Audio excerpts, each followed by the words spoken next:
Hello everyone, and welcome to Nerdcraft's first live stream. Whether you're watching this live or whether you're watching this on replay, I'm glad you could hang out with me and make some stuff in Blender. This live stream is made kind of as a follow-up to the last tutorial that I posted, where I showed everyone how to make a node that gives us a random seed here. And I promised in that video that I would show how to make this node just a little bit more fancy, just a little bit nicer, as well as I thought in this live stream and maybe in live streams to come, we would take this scene that I created for that tutorial and went a little overboard, making some extra stuff here, and just see what we can turn the scene into. So yeah, let's get into it. This is my first live stream and I am very nervous. But what I have done is I've collected some different references that I thought we could use as ideas. I don't know what we're going to turn this scene into from this live stream and on into future live streams. But I thought we could turn it into maybe a school or a library, school library. So I have some references to that end of. And we're going to also use this to kind of get the scale right of our books, and also some ideas of how to create the shelves and just the rest of the architecture and the books itself, which the books is actually the fun part. I think that's the thing that I'm going to be showing mostly in this tutorial. But from there, you know, who knows, maybe we'll turn it into a big fancy library with a lot of fancy things. Or on the other hand, maybe we'll turn it into someone's house that happens to like books. Whoever would own such a house wouldn't be me, because I am not a person who likes to read. I'm one of those kids that hates reading. But yeah, that's that. Let's see what we can do in this video. So one of the first things that I mentioned in the last tutorial that I would show in this live stream is what I did with these books here. Now I have it on material preview just to make our view a little bit quicker here, but if I switch to solid view, you'll see that each one of these books are just boxes. All I've done is taken a solid regular cube and just scaled them into different random sizes. And all of the detail that we see, which again, the render is a little bit slow because I do not have the fastest computer, but maybe I can bring up some screenshots that I've taken, just so that we don't have to wait for this to render full detail.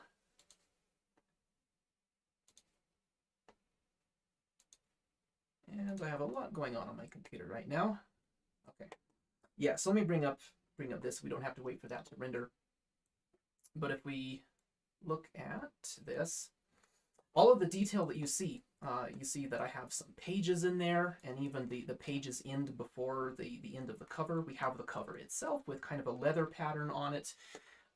We also have like the spine of the book and a little ridge between the spine and the rest of the cover. And in the future, at some point, maybe today, maybe not, I'd like to figure out how to add a bunch of gibberish titles to all of these books, just because we can, just for fun. How practical is this?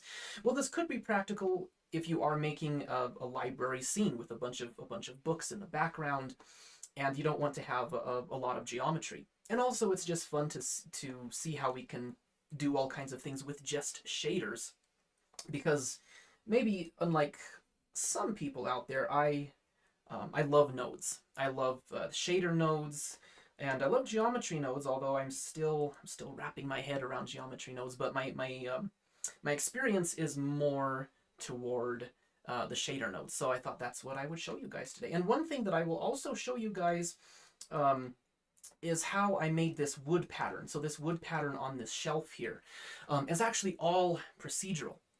So I'll show you guys how to do that as well. So why don't we start by just creating another shelf over here. So I'm going to just add a cube. Actually, I can have this in just solid view.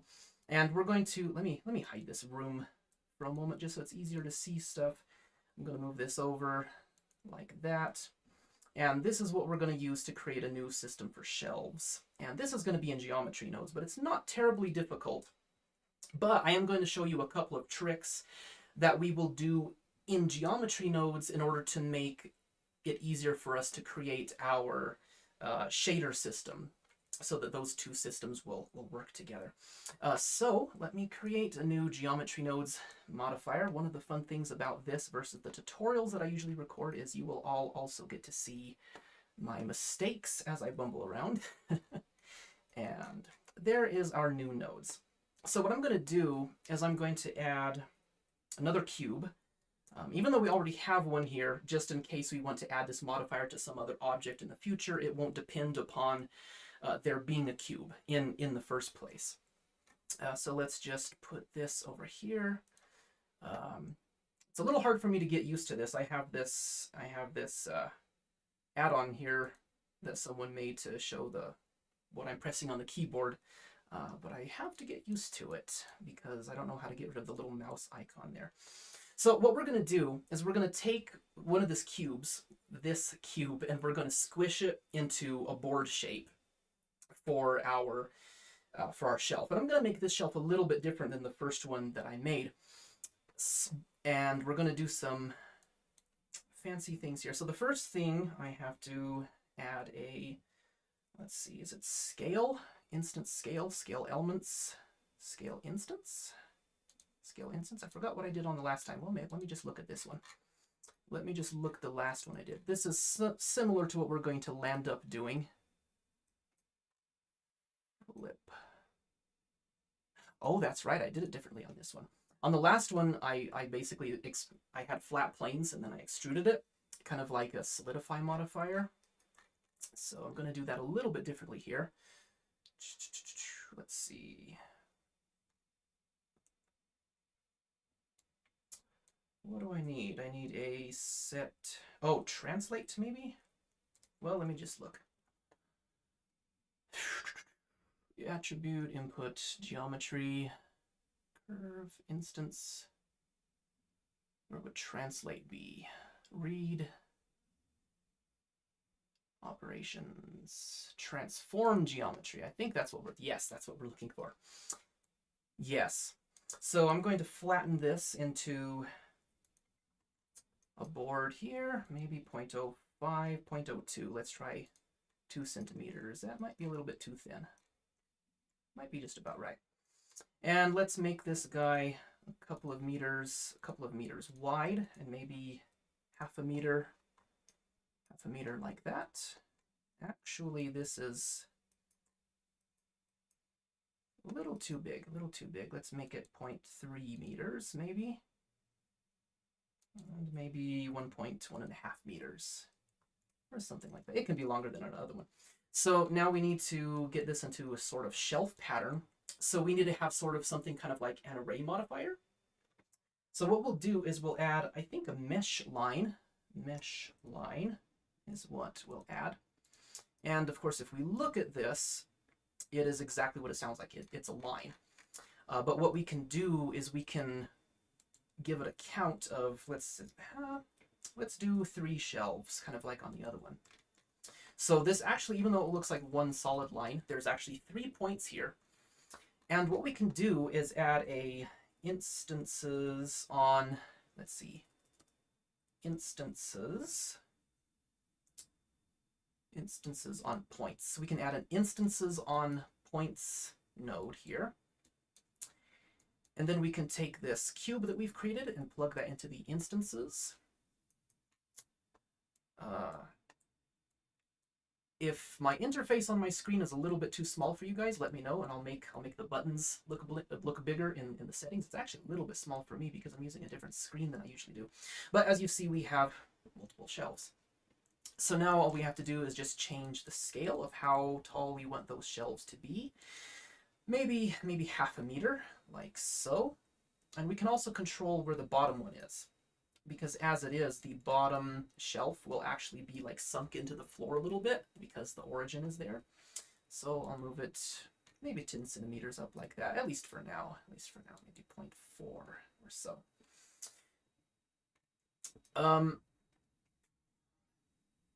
Now, one of the tricks that we're going to need is we're going to need all of these boards to kind of line up in the same way. Because what I'm going to do is I'm going to add a couple of boards on the side and also some boards on the back to make this shelf. But we have to have all of the boards facing in the same direction at first. That way, when we go to adding a wood pattern, the wood grain will be facing the same way on all of them. So I suppose what we'll do, we'll have them going this way, I suppose, kind of like I did with the other one, which means that we will have another board, and I think we'll do something similar for the back. Let's create the sides first. Let's create the sides first. So let's add a join geometry, and we'll add another board in here. Well, I guess it has to be this one, doesn't it? Never mind. So let me move these guys over so that we know that we rescaled it. That's where we flattened it.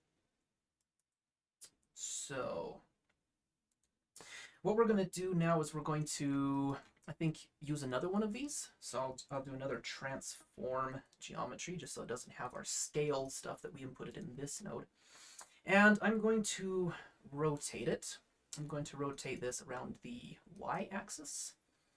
I'm going to rotate it 90 degrees.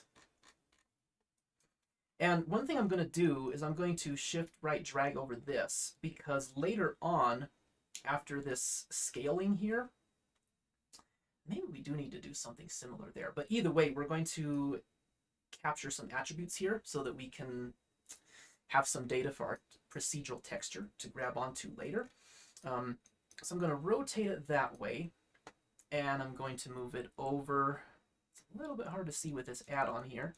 I'm going to move it over there. Let's do 0.75. And I'm going to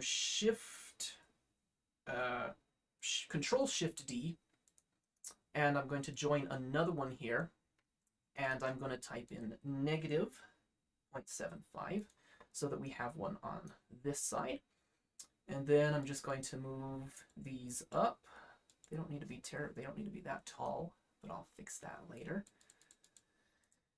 And I'll change the scale. So I guess I am going to do the same thing. I'm going to Shift Control D on this, and I'm going to drag over that and plug this into here so that I can give it a separate scale. So I'll make these shorter. Okay, it probably goes through the ground a little bit, but yeah, that's what we want. And maybe we do want it to be a bit taller. Maybe we do want it to be a bit taller because we have another shelf on the top and we need a way to keep the books from falling off from up there. So I'll move this up on the z-axis. Let's see. A couple of 10 centimeters. Whoops, it's rotation. 10 centimeters. Let's see, is that sitting on the ground? Let's do 65 centimeters, and then I'll just copy this over to that one, and it's sitting on the ground. And then finally, after one more set of steps like this, we will be ready to add the material to this. So now I'm just going to put some backers here. So I'm going to, let's just start the same way that we did here. Let's just add another transform geometry here. And this is going to be on our back. So let's see. We're going to need another one of these. So this stuff gets tangled up very, very easily. It becomes a tangled mess of noodle soup. Thank you guys for showing up and viewing. I see I have 2 viewers right now. Really appreciate you guys logging in and checking and see what's happening. So I'm going to do another instances here, and that's the wrong node. I meant to duplicate this one. And we're going to do the same thing that we did for the shelves, but now for the backing, the boards that are on the back. So let me plug this instance into that, and of course we'll rotate it and everything later, but let's plug that into our join geometry. And let's see, the first thing that I'm going to do is move this up. Yeah, that's about right, in the middle. And I'm also going to move it, back. Let's see, that would be the y-axis. Not that way, this way. Okay, that should be about right. And then now all we have to do is rotate these guys, I believe on the x-axis, 90 degrees. And now we have some backers. And we can mess around with the scale if we wanted to. So therefore, I'm going to shift duplicate this over and plug that in so that we can have a different scale for these. And that looks pretty good. That's about all I care. That's about all I care to do. But before we get into the shaders, I'm going to do that thing that I told you guys, and that is capture some attributes so that we can use this for the wood grains that we're going to create in the shader material. So let me go ahead and set up a material as well so that we have that started. So let me go over to my shaders here, and I'm going to call it probably, what did I call the other one? Wood? Shelf. I called it wood. Shelf. So I'll call this one wood. Unless I change my mind later. So I'll just put a simple kind of wood kind of looking thing. Let's look at that in rendered view, or better yet, yeah, rendered view is fine right now. But of course, we're not getting our material here.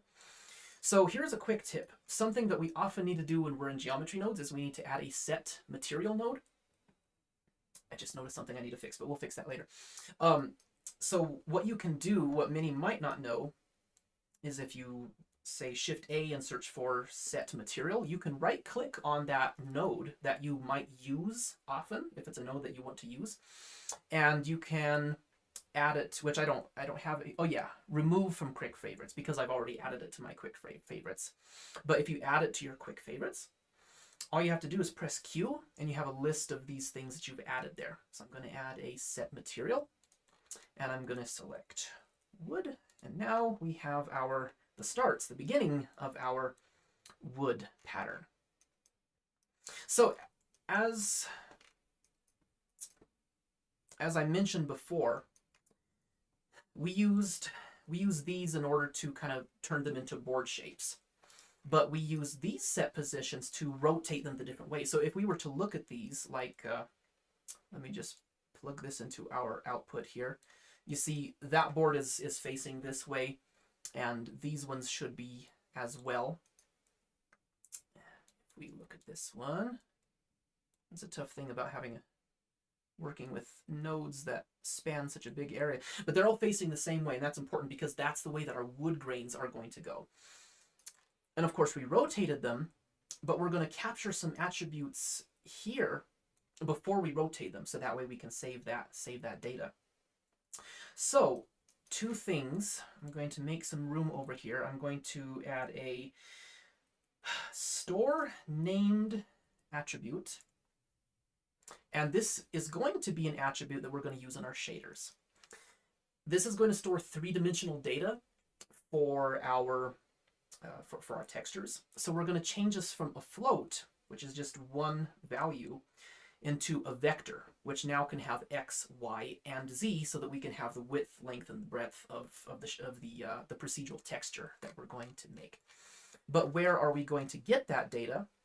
Well, first of all, let me name it. Let me call this, I don't know, shelf. We'll just call it shelf. And I'm going to add it here in the shaders. So I'm going to add an attribute node. And I'm just going to make sure I get it right, I'm going to Control-C, copy the name right into there. And we'll use that a little bit later. But now I'm going to add a, let's see, capture attribute. So I'm going to add a capture attribute so that we can capture the position that those boards were in before we rotated them. So before these guys, before all of these, but after we scaled them down into the board shapes that we want. Also, I'm going to set these to vector as well. So I'm going to capture one for each of these. And I'll show you how to bring this over here. Now, what are we capturing? We're capturing the position. And I'll explain why as best I can. Position. So what this little position node does is it keeps track of where each of the vertices in a mesh are, particularly where they are before we rotated them here. So if we plug that in, and I can actually show you guys, if I can, let me just maximize this. I can have a better grip on what I'm doing. So we're going to plug that, and that is what we're recording. That's what we're recording the position. But now these are three different things because they're three different objects, and we want all of them to go into this node that we're going to use in our shaders. But we can't plug all of them in at the same time. But there's an easy way to do this. So we can just add a vector math node, which I have my own keyboard shortcut for. But you could just Shift A and search for vector math. And we're just going to keep it set to add. So we're going to add all of these together. We're going to start by adding these two together. Then I'm going to duplicate that over, plug into that, and then I'm going to add our last one into there. And now all of these together, all of these are now in this node, and we can put this into our store named attribute. And now with the Node Wrangler add-on enabled, which gives you more keyboard shortcuts, we can Shift Control click once or twice on this attribute node, and we can actually see what that attribute node is doing. So all we really see is just a little bit of red because there's not too much. These boards are very flat, so we don't see very much in the Z or in the Y either. But in that length there, we can see some red. What the red is that's the x-axis. It's telling it how far over this shader is. It's almost like a longitude and latitude on the Earth, but of course for 3 dimensions. And if you go 1 degree, 2 degree, 4, 5, 6, so on and so forth, then it gets brighter. 0 is visualized as black and white. 1 is visualized as white. But of course, when you're dealing with all 3, X, Y, and Z, then it turns them into colors. In fact, let me show you another example, just so you kind of can see what we're doing. Let me just add a texture coordinates node. I'll just search for coordinates. And if we Shift Control click on generated, and let me turn all of our keyboard stuff off, or view screen stuff off, then we can see the mixing of these weird kind of Technicolor things going on here. That is the coordinates that procedural textures will use. And what we just did here in geometry nodes is we made our own, and I will explain why when we start creating a wood pattern. So let's do that. Let's create a wood pattern. So let me view my principal shader again. And probably the best way to do this, I think is what I did on the last one, is if we add a wave, a wave texture. And if we just plug the factor in to our color, we see it's black and white. Now, again, note this is not using the coordinates that we just made. This is using something like probably the generated here, just by default. So let us, since we know we had the boards all facing this way, and that's the way we want our wood grains to go, let's get it to where that's the direction they go as well. So let's see if we set this to Y. That should do. Yeah, now we have the wood grains going that way. Okay, but now watch what happens, because you'll notice if we look at this one, like the wood grains look like they're going in the right direction, but if we look at our boards that are on the back, the grains aren't going in the right direction necessarily.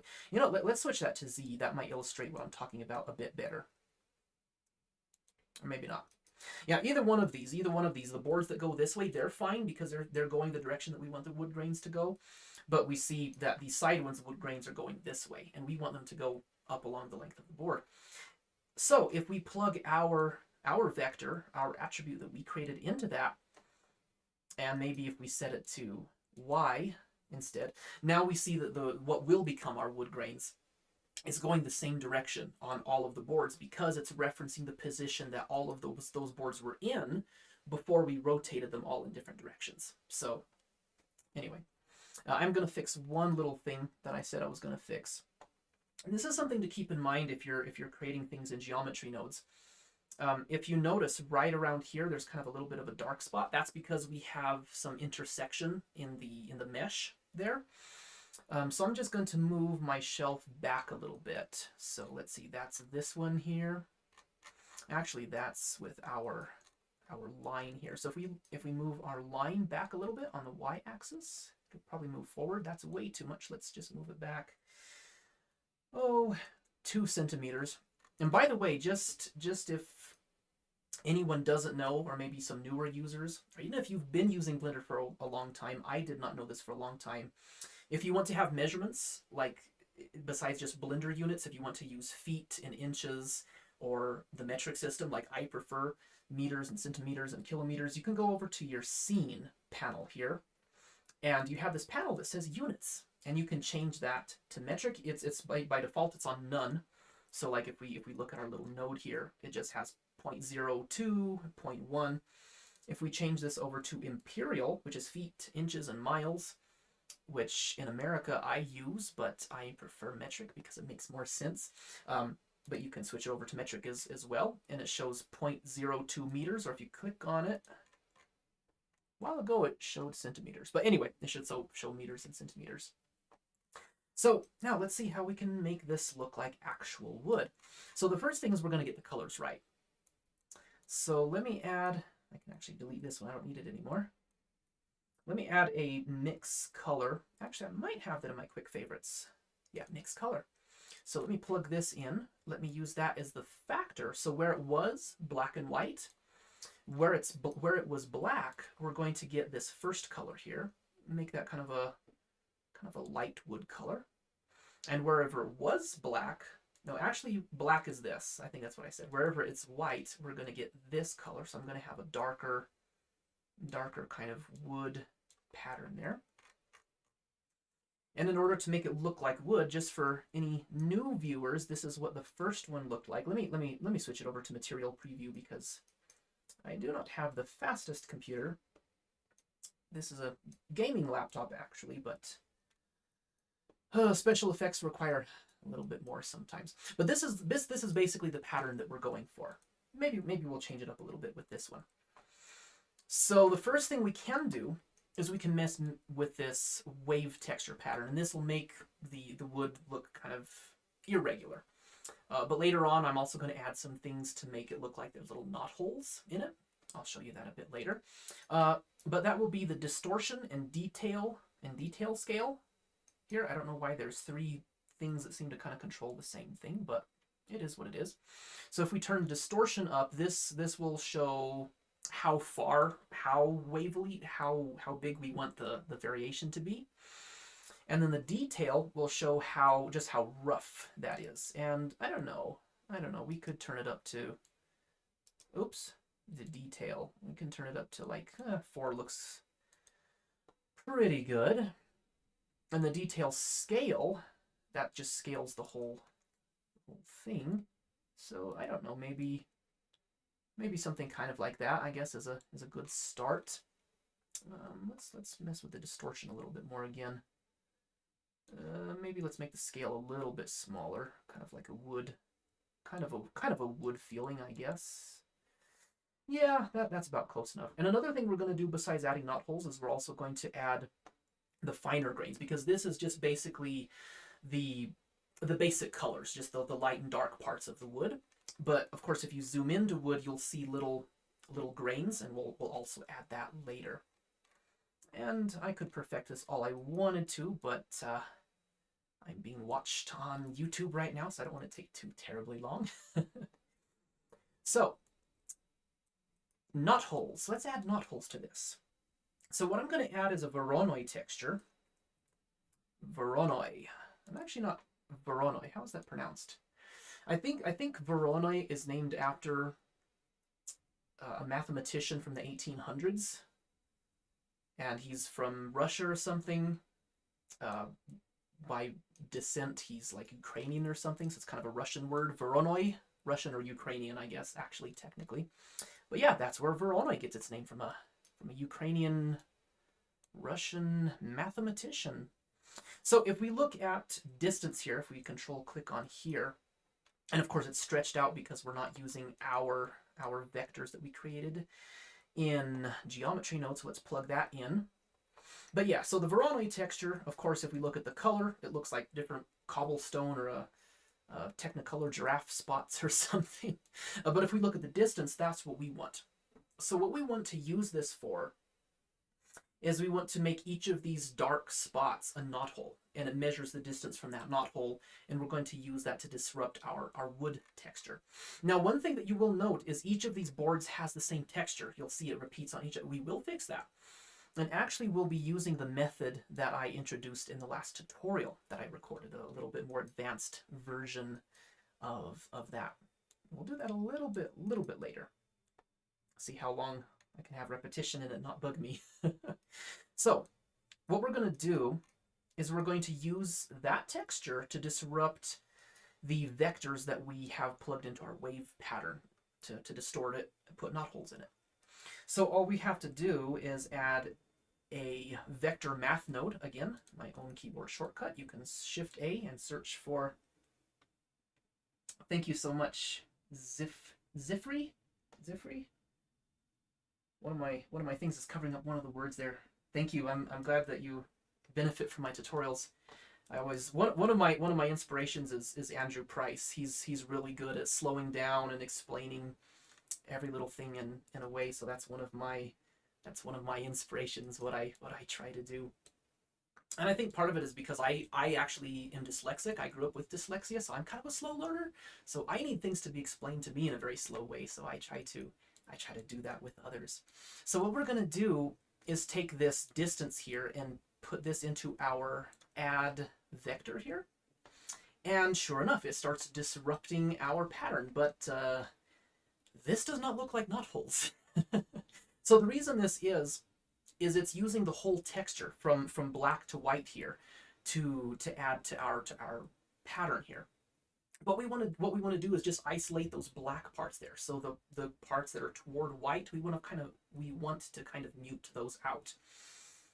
So one thing I can do, just to make it a little bit more organic in the first place as well, is we can change the type of this Voronoi texture and change it to smooth F1. I'm glad my tutorials help. How do you pronounce your username, by the way? I was looking at your username the other day. Ashasakaya? I was trying to figure out how to pronounce your username, so I'm curious about that. And what this does is it just kind of smooths out, because we noticed before, it might be a little bit difficult to see, but we see like the white peaks in between the black circle areas.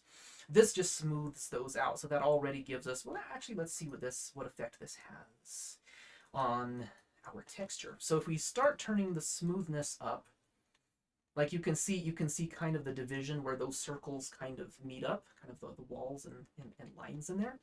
But when we start turning smoothing on, it kind of smooths those out. And that already helps quite a bit.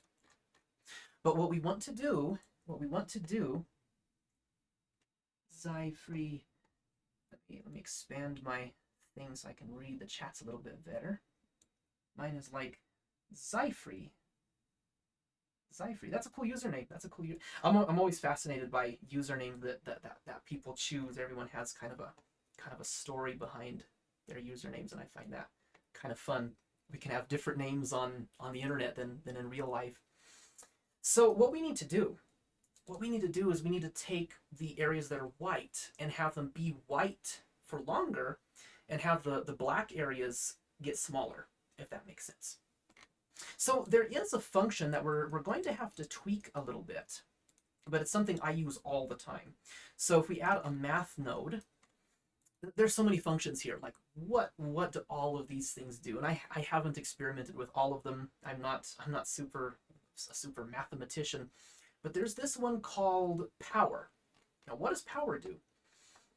Let me look at the chats. Really appreciate you guys being here. Asha, okay, Asha, that's pretty. I like the way that sounds. So let's see what this does.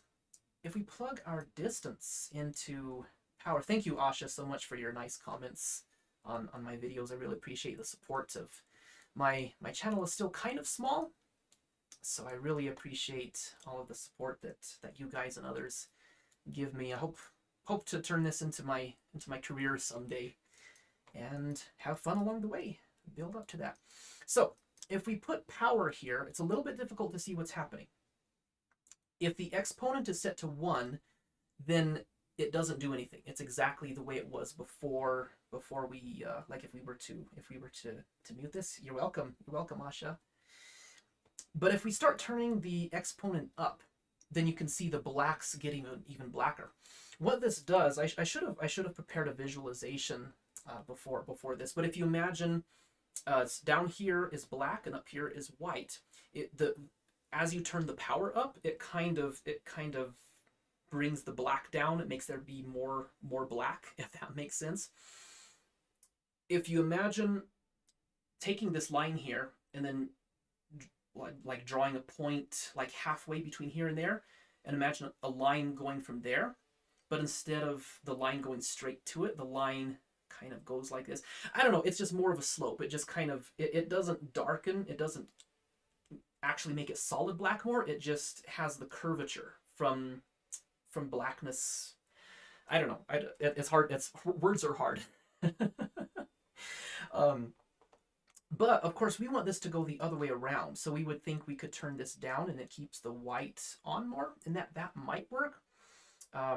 Maybe I should make a future video that kind of explains exactly what this power thing is doing, but this power thing is very, very helpful. But what I want to do is have, instead of preserving the black more, I want it to preserve the white more. So in order to do that, we have to add a map range node. Yeah, there's a lot of advanced things that need to be explained really well in Blender. What I'm doing here, by the way, is inverting. Basically, like using an invert node, as it were, but using this. But of course, I am by no means the most advanced knowledge person out there. I'm learning like everyone else.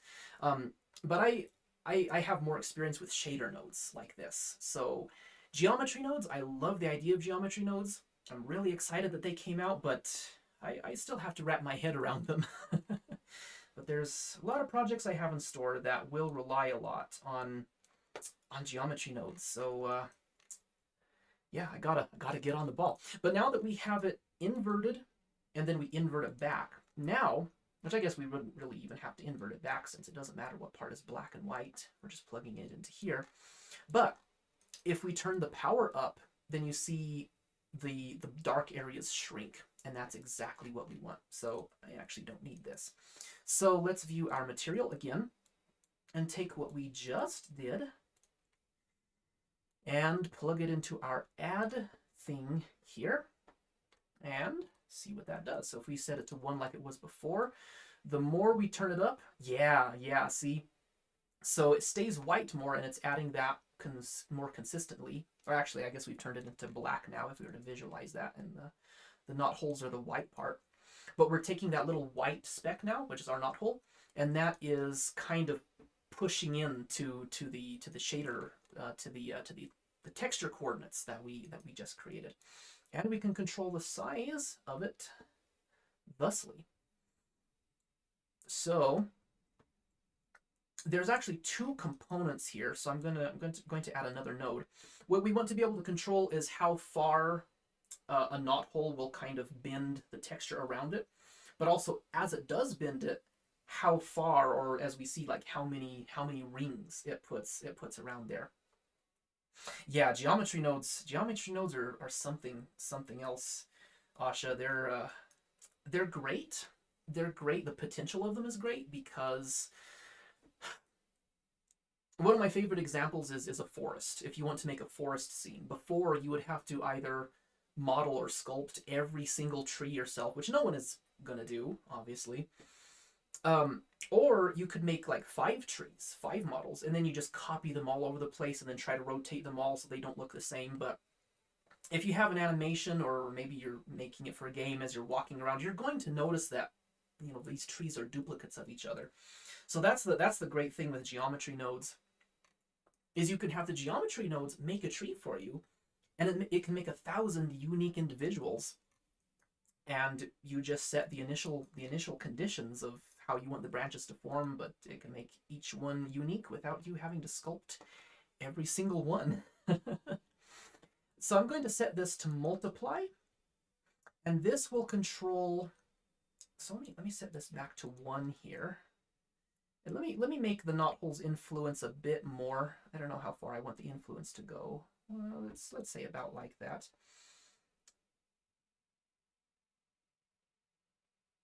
Oh, really? Oh, that's interesting. Yeah, I'm the other way around. I guess because shader nodes have been around for so long, and so I've been messing with them for quite a long time, so I've gotten quite used to them. Whereas geometry nodes are still new, and there's so many more possibilities with geometry nodes. Um, so yeah, what we did right here is we made it to where this affects how far the knot holes influence the texture, and this controls how much it influences it, if that makes sense. But yeah, I'm really excited about geometry nodes for all the potential that there is. I think honestly, even though I am trying to get into learning how to do things in geometry nodes, I think mostly I'm just waiting for them to create more nodes, because there's certain things or certain projects that I have where there's this specific thing that I want to accomplish. And like in my mind, I know the mechanics of what I need in order to accomplish that, but there are just no nodes to do that right now. So I just need the Blender developers to come out with a few extra nodes that will do a few extra things. But that's what's great about Blender. They're always updating it, always coming out with new things. So the thing I'm going to show you guys now, again, we still have this repeating problem. All of these boards use the same texture repeated. So this is where we're going to use the system that I created in the tutorial, the last video that I did for these books. So with these books, we created a system which is really simple. You could even do this without a group node, where we take an object info node, which let me press Control H so that we can see the whole node. So if you add an object info node, like I mentioned in the tutorial, we have this random socket here. And this will give us a random value for each object that uses that same material. But you can do other similar things to this as well. So tell you what, let me just add that functionality here. Let me go over to this guy, and let's just use the same node and add some functionality to that node. So let me add, let's see, randomness. My own group nodes show up in the add menu now with Blender 4.0, which is superb. Put some chapstick on because my lips are drying out talking so much. And so of course we don't want a random per object thing in here. What we want to do is we want to isolate each separate mesh within the same object and tell them to have a different pattern of that texture that we created. So each of those boards that we made in geometry nodes here, they are a separate mesh island, as they're called. They're part of the same object, but they're not connected to each other by the vertices. So I'm just going to add that inside of this randomness node that we created. So we'll have multiple functions here. So let me maximize this. And this is the fun part. I love nodes to a fair extent. So let me, let's see, what is it called? Geometry? I think it's geometry. This is a geometry node, but in the shaders. It's called a geometry node, but it's in shaders. Let's see.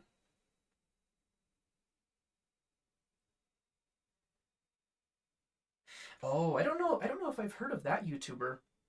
I'll have to look him up and see if he has any useful nodes that I'm sure he does have some useful nodes that I could use. One of the nodes that I really need. So I don't know if anyone watching has used the adaptive subdivision, which I think you need to have experimental mode turned on. Yeah, you have to have experimental mode turned on, and you can add a subdivision surface modifier.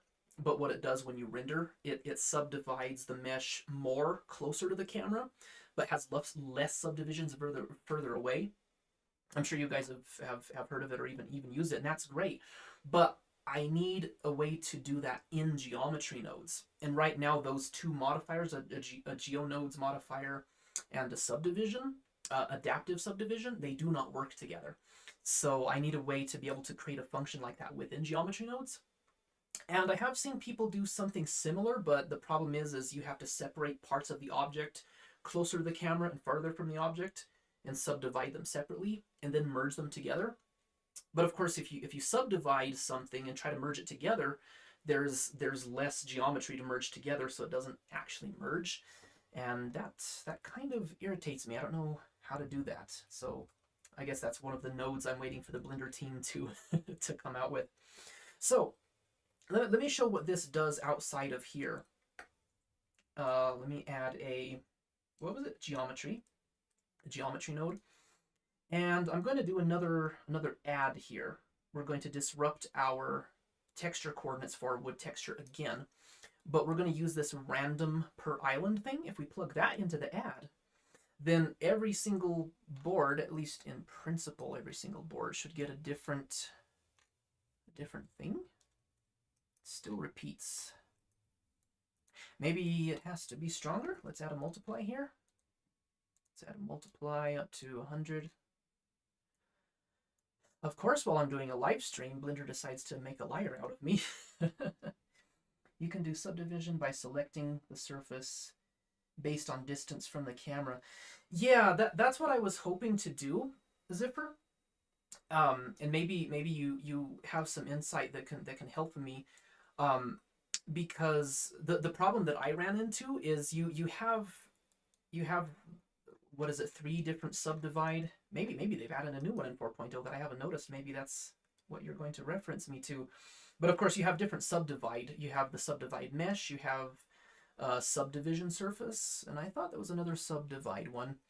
But you can only plug a single value into it. So at least from what I could find, you couldn't subdivide with a float or a, what's it called? Anyway, where it has different values in different areas. But if anyone knows of a way to accomplish subdivision with more than just one value, the lazy eyebrow. Yes, exactly. It would have to be while I'm doing the live stream. Hey, lazy eyebrow. The lazy eyebrow is one of my friends who's actually helping me with some projects I have going on behind the scenes right now. So I have some really great people helping me with some stuff I have in store in the future for my YouTube channel. Let's see, why is this not working? Random per island. What did I do with this one? Let's take a look at this one. So if I go here, of course I used my node. Of course I deleted it for the tutorial so I could make it from scratch. So let's see. Let me try it here. Geometry. Random per island. Let's see what that does to this, because this should be suffering from the same problem since I disconnected it before the tutorial. And I have to wait for the preview to update. Huh, it's doing the same exact thing here. It's strange. Well, so much for that. Well, let's see. Let me numpad period here, numpad period there. Let's see.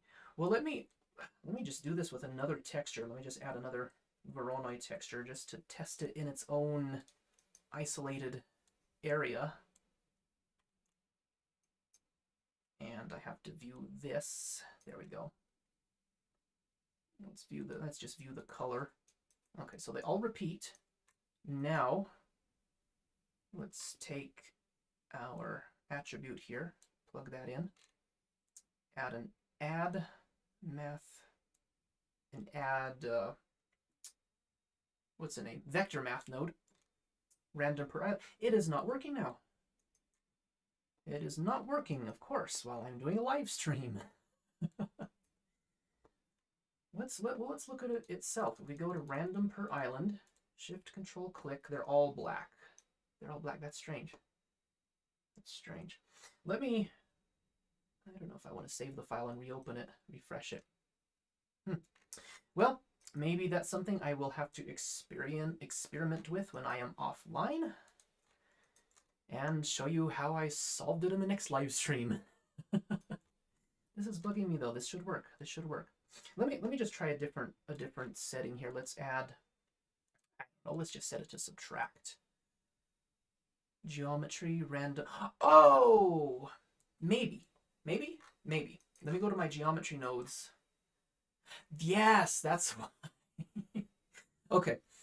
The reason we're having this problem, I think, watch me be proved a liar again, is all of these boards that we created, well, especially the shelves and then the backer shelf board things, they are instances, which means they're not actual geometry because we used a sort of array modifier, as it were, and we made that mesh line here and generated another board on each point of that line. So in other words, each of these boards thinks that they're a particle, not an actual piece of geometry.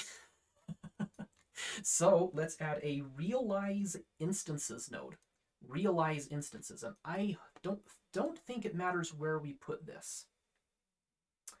Maybe it does, but let's see if that made a difference here. So let me just set this to add again, even though it doesn't matter. Random per island, plug that in, and watch, I'm still a liar. Well, let me just try one more thing. Let me move this over each one that has instances on it. Realize instances, and this one should also be, let's see, where's the other one that we did? Where is the other one that we did? I think it's this one here, realize instances. Let's see, let's see. What other nodes do we have? Instances. See, this is the fun thing about a pre-recorded tutorial versus a live stream. You get to see all of my mistakes and frustration. So let's see, instance scale. Let's try instance to instance to point, geometry to instance. Let's see, instance to geometry. No. Realize instances should do. Well, I can't keep fixing this forever. I've got to move on at some point with the live stream. But let me look at the shelf that I did, because I must have done something similar here. Realize instances. Yeah, see, that's what I did here. But of course, it doesn't seem like it's working either for some reason. And I don't feel like rebooting Blender again. Because it was working on this one. Okay, this is the last part. This is the last time I'm going to try to fix this, guys. I promise. After this, I'll move on if this doesn't work. And wait for my preview to update. Has Blender frozen? No. Okay. Let me multiply this up. Yeah. Yeah, see if I view the random per island here. It's the same. That's strange. Do I have something wrong in my render settings? Let me save this just in case this thing crashes on me. I don't know. Let me change this to GPU compute. Let's see if there's any solutions in the chat here. Let's see.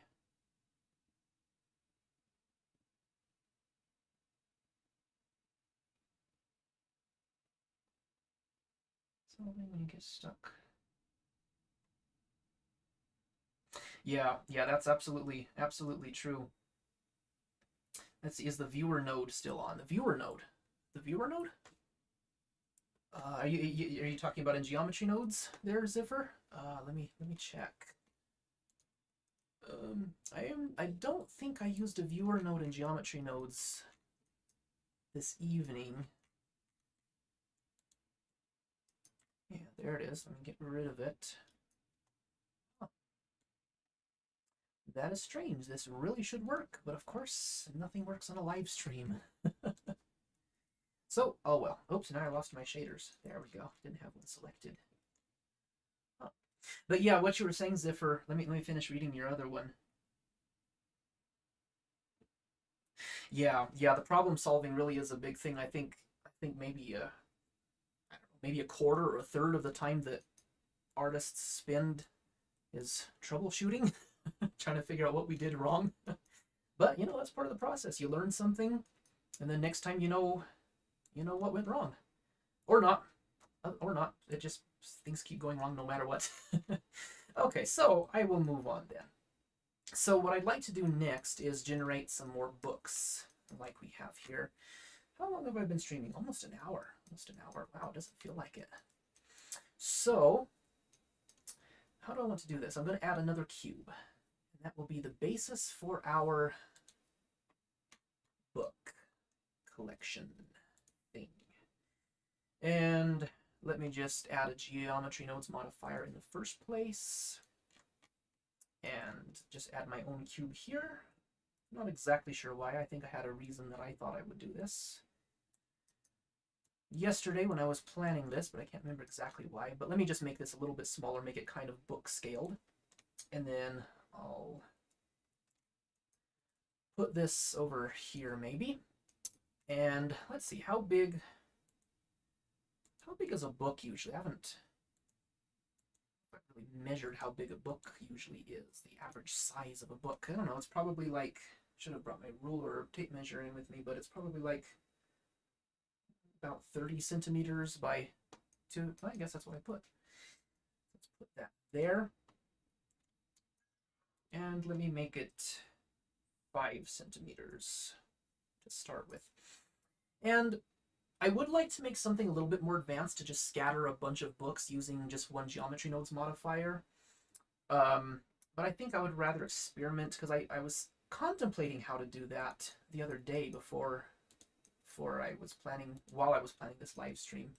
But I think, at least for now, there is a reason I'm doing this in geometry nodes, because we need to know how big this object is in geometry nodes for the shading that we're going to do on this, which I did not do actually on the last one, so I'm going to make this one a little bit more advanced. I'll just call it book, the geometry nodes here. But I think what I'm going to do is I'm just going to use an array modifier for now, just for simplicity, because I'd like to kind of get rolling here, get to the fun part here. Okay, let's increase the distance between them just so we can tell. Okay, so we have a bunch of books here. Is that too big? It's bigger than the books I created earlier. I don't know. There are geometry nodes here. Those are big books, are they? Well, that's about a foot. I don't think books are usually a foot tall, because 30 centimeters is about a foot. So let me do 0.15 and maybe 0.03. Okay. So, and this should also work, the system that I created before should also work with an array modifier, because I believe I tested it there. So let me create another book material here. So what I'm about to show you guys, let me make my other bookshelf look nice again, is kind of like I mentioned before, for those who weren't around when I first started streaming, is I'm going to show how we can take a simple cube and use not geometry nodes, at least not so much anyway, but use mostly the shader nodes to add all of this detail here. Let me bring up my my thing here, my screenshot. That way I don't have to wait for it to render. But all of this detail that you see here, you see all the pages in there, the cover, the spine of the book, and all that. That's what we're going to do completely, well, almost completely in shaders. We're going to need a couple of cues from geometry nodes, but not much more than that. Let me just turn the count down for some reason. 16, I don't know. So let me add my randomness node again. That's the previous one. And if I plug this into, this might not work either. I just realized, because, let's see, this whole live stream might be shot just because the geometry thing doesn't want to work for the random per island thing here. Huh. I'll wait for the preview to update a little bit. But nonetheless, if that doesn't work, then I'll just show how to create a book with covers and pages, even if all the books are the same color. Okay, so it looks like we don't have any functionality out of that, which is strange. Let me just go to...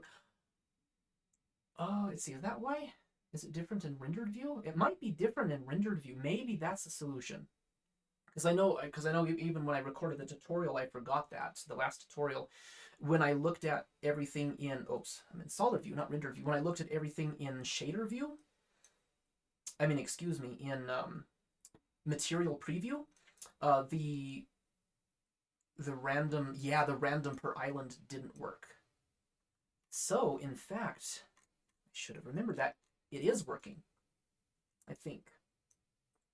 Let me try that in rendered view now. Yeah, it is working. It is working. I think yeah, there is some variation there. So now if I multiply this and change that there.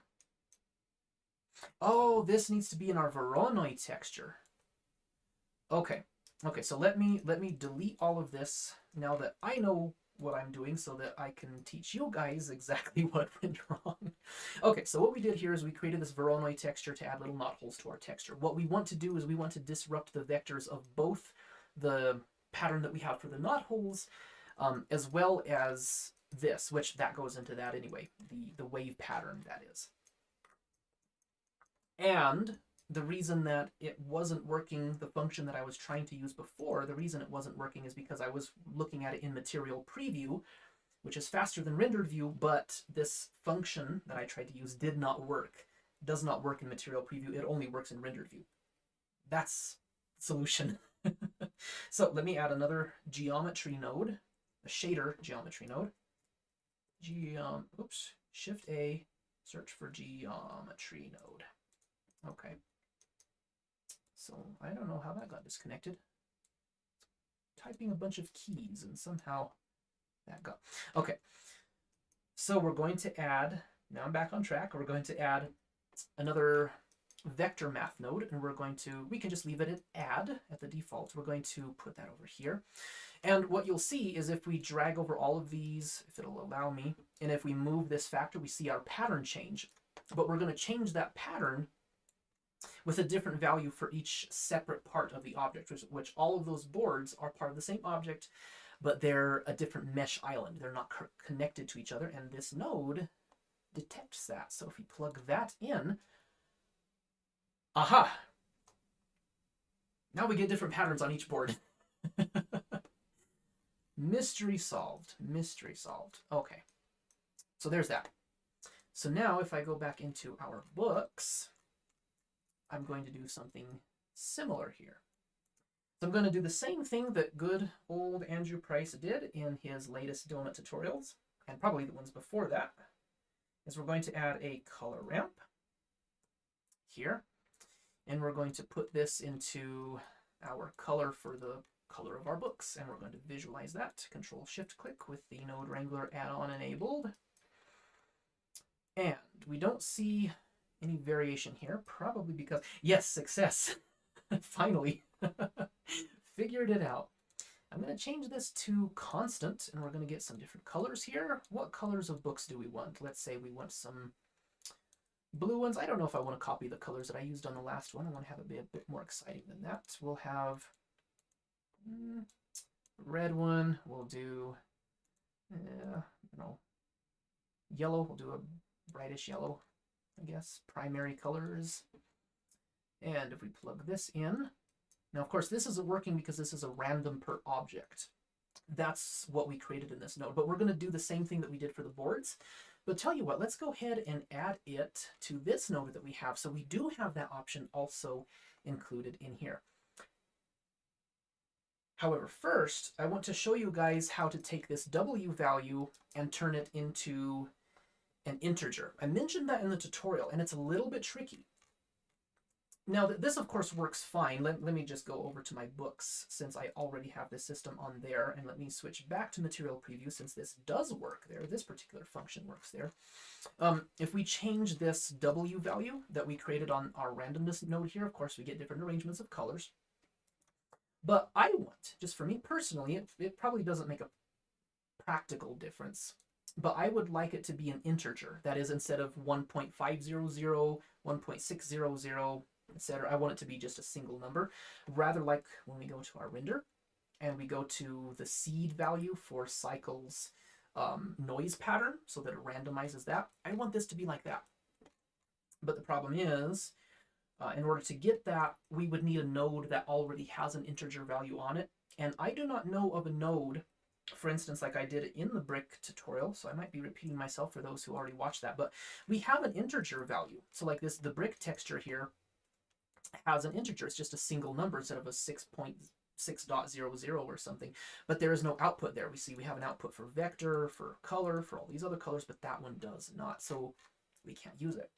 So what we have to do is we have to create our own node in the shader editor. Well, not in the shader editor, but we're going to use it in the shader editor.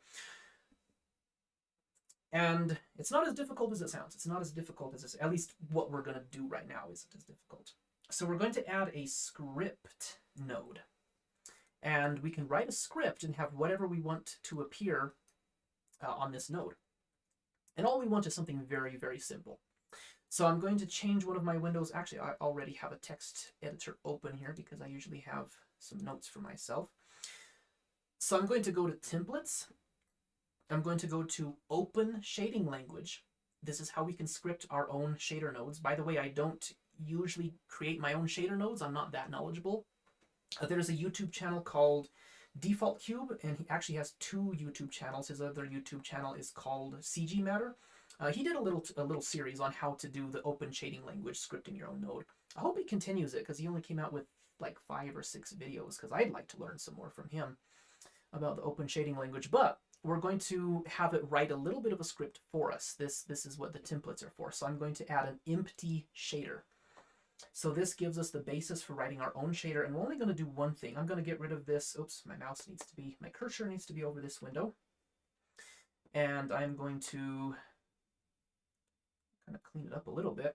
I'm going to get rid of that space above just because I'm kind of a perfectionist. But I'm going to go in between these parentheses, and I'm going to enter a couple of times so that we can write in between there, because it doesn't matter where they are. And I'm going to type in integer. I believe it's integer. Maybe it's just int. Equals, I'm going to call it seed. So it's going to be an integer. The name is going to be seed. That's what's going to show up in the little setting there. And it's going to be, actually, we don't want the equals there. We just say it's an integer, its name is seed, and then equals 1. So that's going to be its default. Now, if I've written this correctly, watch the live stream prove me a liar again. Let's load in our script, which it's the only one we've written, empty_shader.osl. And there we go. We have a seed value. So now you could put this into another group. You could put this, make a little node group with that on it, and you could add it to your asset library. That way, whenever you want to create a group where you want to add an integer, in fact, if we wanted to make it more generalized, we could call it integer instead, just by default. And you can just use this as an integer in your other groups, or you can just make a group like this one, and then if you want to add an integer, you can just add that group into another group that you want to create with an integer and just use that as an input there. But now we have an integer when we look out here, and we can turn that into our seed value. So in order to get that all connected, let me get rid of my thing. And now we could actually delete this stuff that we've made now that we have this now if we wanted to, but I'll just log it away for now. So all I'm going to do is I'm just going to take this integer here and replace it where our W value went. And I'm just going to press N and go over to that W and get rid of it since we don't need it anymore. And I'm going to rename it from integer to seed since I called it integer for some reason. And let me see, the default value is going to be 1. Minimum and maximum is a really big number, and that's wonderful. So now we have this little randomness node here, and it is now a seed value, so we can cycle through all these different seed values and get any arrangement we want, even if we go into the negative numbers. It's all wonderful. So 4 or 5, I like that right there. So now if we go over to our books, we could do something similar, but again, since these are all one object, I just did an array modifier with them for now. We need to have that random per island thing that we did for the shelf. We can see here it's taunting me, all of these repetitive things, but again, remember, we're just in material preview mode. We're not an actual render view. Now it's not repetitive. So what we're going to do is we're going to take this node that we created in the last tutorial, plus the little addition I just made, and we're going to add that functionality in here. I actually already have that geometry shader node in here. So we need this to be, so let's just create an output here. Well, it's going to be the same thing. So let's take our white noise that we did to give randomness to our random per object thing here. And let's just duplicate this whole setup. And this runs the risk of making our node look a little bit fat. But of course, we have panels now. In Blender 4.0, we can add panels. So what I'm going to do is I'm going to add a panel called per object. And I'm going to put, should we use the same seed value to control all of these? Because what we could do is we could have a section for whether we want to do a random per object or random per island, maybe another one for our own input. And we could add a seed value to each of them. But should we do that, or should we just have a seed value that is just a master control for the whole node? For the sake of simplicity, I think that's what I'm going to do. Even though you might be using the same node, and if you change the seed value for one thing, it might change all the other things that you're using that node for. But of course, there's a simple solution: just duplicate this node and use it for the other thing you're using it for in the same material. If you happen to be using this multiple times in one material, right? Less is more.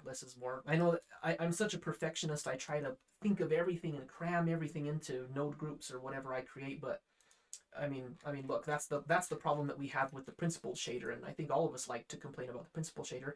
That is until now that we have these panels here. So yeah, we're going to keep that seed value on top and just use it to control all of these. So we're going to take our random per island, plug it in the same way, and we're going to take our seed value and plug it in there. And now what we can do, let's add another panel, and we're going to call it per island. Per island, less is more. Let's put this down. Does anyone else have this problem? I've noticed in 4.0 it's a little bit hard to move. Is that even a panel? Yeah, that's a panel. It should be a panel. It's hard for me to move. Well, we'll just keep it there for now, I guess. Or we can move all of them. Maybe we can move all of them up. There we go. Random per island. I want that to be lower, I guess, for some reason.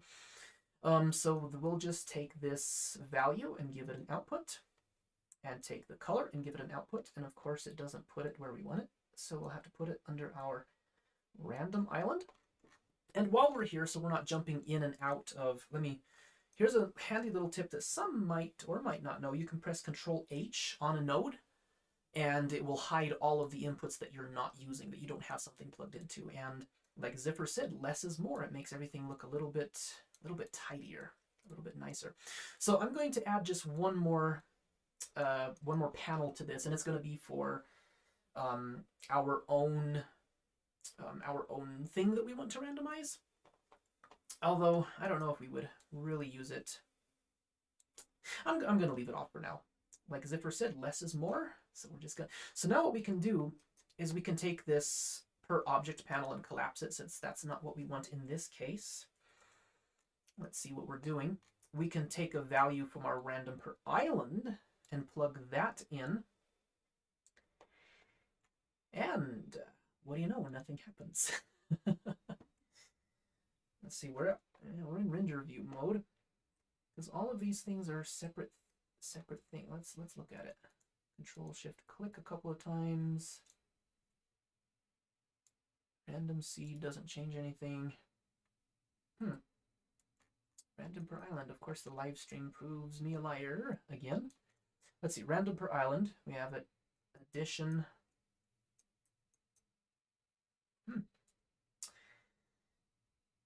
Y'all, I know what I did again. I forgot to add a set material node. So Q for quick favorites, my quick favorites. I'm going to add a set material node. And what did I call this material? I'm going to call it books 2, because I think I called the other one books as well. Yeah. Books 2. There we go. Now let's see what happens if we have the random per object. I think, yeah, random per object acts as expected. Okay. So now if we view our thing, now all of them have different colors. Shall we add a couple more colors here, guys? So it's not 3 primary colors. Star Trek red shirts, although that is a great color. Well, not the red shirt, but Science Blue and Command Gold are great. Maybe we'll do a white, maybe a white or a gray book, maybe. Something like that. Let's see. Oh, I know, it's extremely annoying. It makes me wonder, do we really need a set material node? Like, would it really be so illogical if the geometry nodes just automatically used like at least the first slot in your material nodes by default instead of just no material? I don't know. Maybe there's a reason that you would want it to not use any material in geometry nodes unless you specify, but I think it would be nice. I think it would be nice. If there's any Blender developers watching or listening, I hope so. But maybe not. So yeah, let's change the seed. Oh, that gives us a nice seed there. Okay, let's have a little bit less red, a little bit more blue. I like a lot of blue. I think less gray, but of course we can still randomize it. There we go. Okay, now to the thing that I promised to show you guys, which is how to make these boxes look like books. With of course I'm still messing around with the cover and the pages. So let's see how we can do that. Maybe I'll switch to material preview. Of course, all of our books will look the same color, but that's not the important part right now. I just want to show how to get the cover. And of course it chooses gray, so let me add a randomness to give us, find one that gives us, makes them all look blue just because I like blue. Okay. So here's some of the things that we need. For those of you who haven't seen my first tutorial about how texture coordinates work, maybe I can bring that up really quick because the visuals there are really very good and very helpful. But this is very helpful just for visualizing if you're making procedural anything, because the same principle actually works in geometry nodes. But especially in shader nodes, well, at least for me, since I like to use shader nodes a lot. Let me go to my videos. Let me go to, actually I have a short about it too. Okay, let me go to my shorts, my YouTube shorts, just to clarify there. Okay, so let me bring this up to, I don't know, maybe I should have had the larger video since obviously this is a wide video. Yeah, let me do that instead. Let me go to my videos. Let me go to, actually, let me go to my playlists. Let me go to my Blender tutorials. You guys can see all the music I like to listen to. Blender tutorials, and there's me. I'm watching my own live stream. I wonder. Oh, that's hilarious. Okay.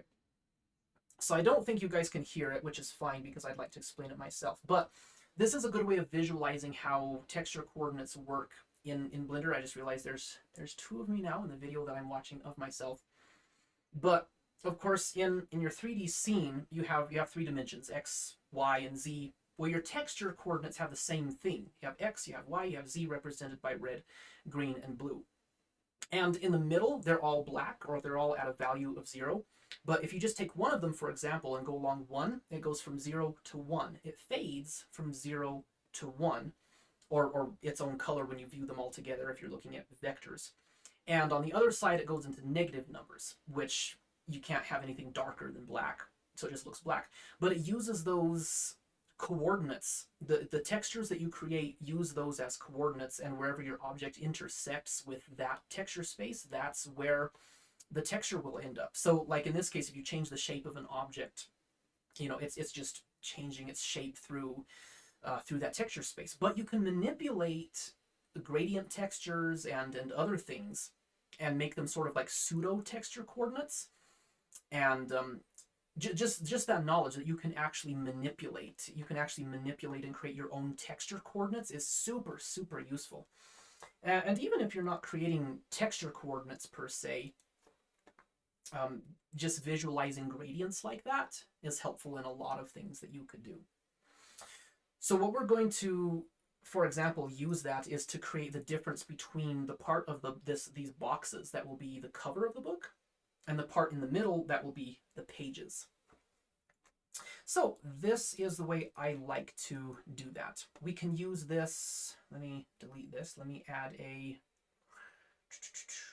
coordinates, a texture coordinates node, just to get that. So let's look at this generated socket. If we use that generated there.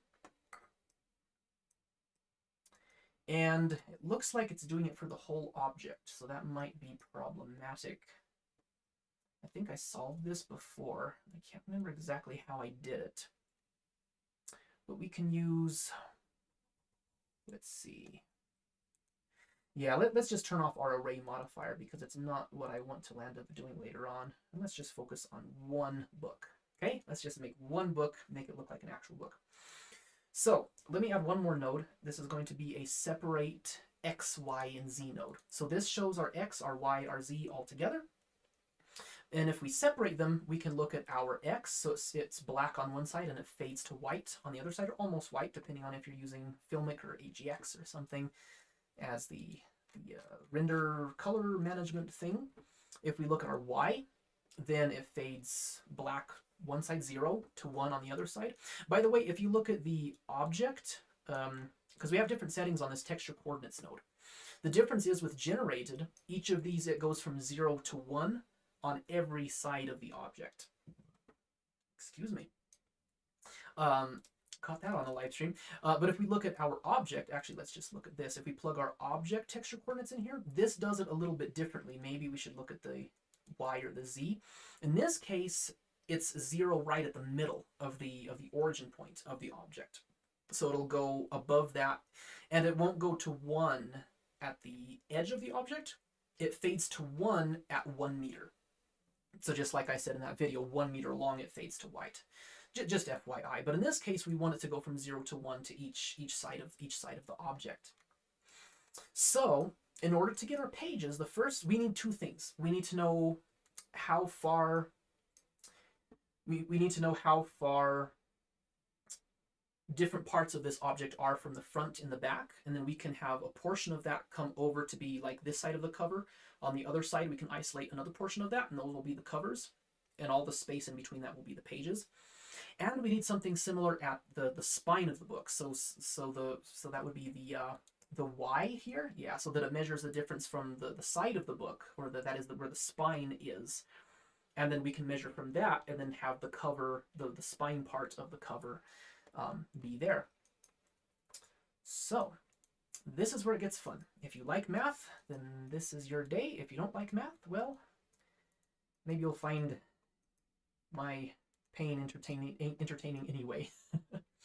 So let's keep visualizing that X actually. So we're going to use a lot of math nodes here. I'm going to take an add, and I'm going to add minus 0.5.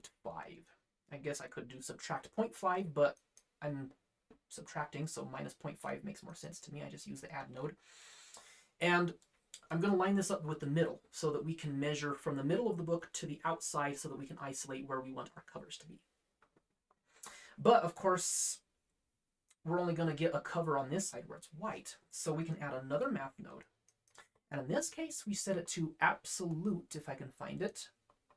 And what this does is it takes, so say this is 0, and it goes up toward 1, and then below 0, it fades toward -1. What absolute does is it takes negative numbers and makes them positive. So, like thus. So now everything that was -1 is 1, and now we get it fading on both sides again. Excuse me. I should take a drink of lemonade or something. But a problem we run into is since we shifted that texture over, it is no longer at a value of 1 on each side of the, it's at a value of 0.5 now, because now that the sides of the book are at gray. And we want to be able to measure where the cover will be from a value of 0 to 0.1, at least to me that would be easier. So I'm going to add a multiply node, and we're going to multiply it by 2, and you'll notice it get brighter. So now it fades to 1 again at the sides, which you don't have to do. You could just cut the division, like 0.45 or something like that for the cover, but I like to work in ratios of 0 to 1.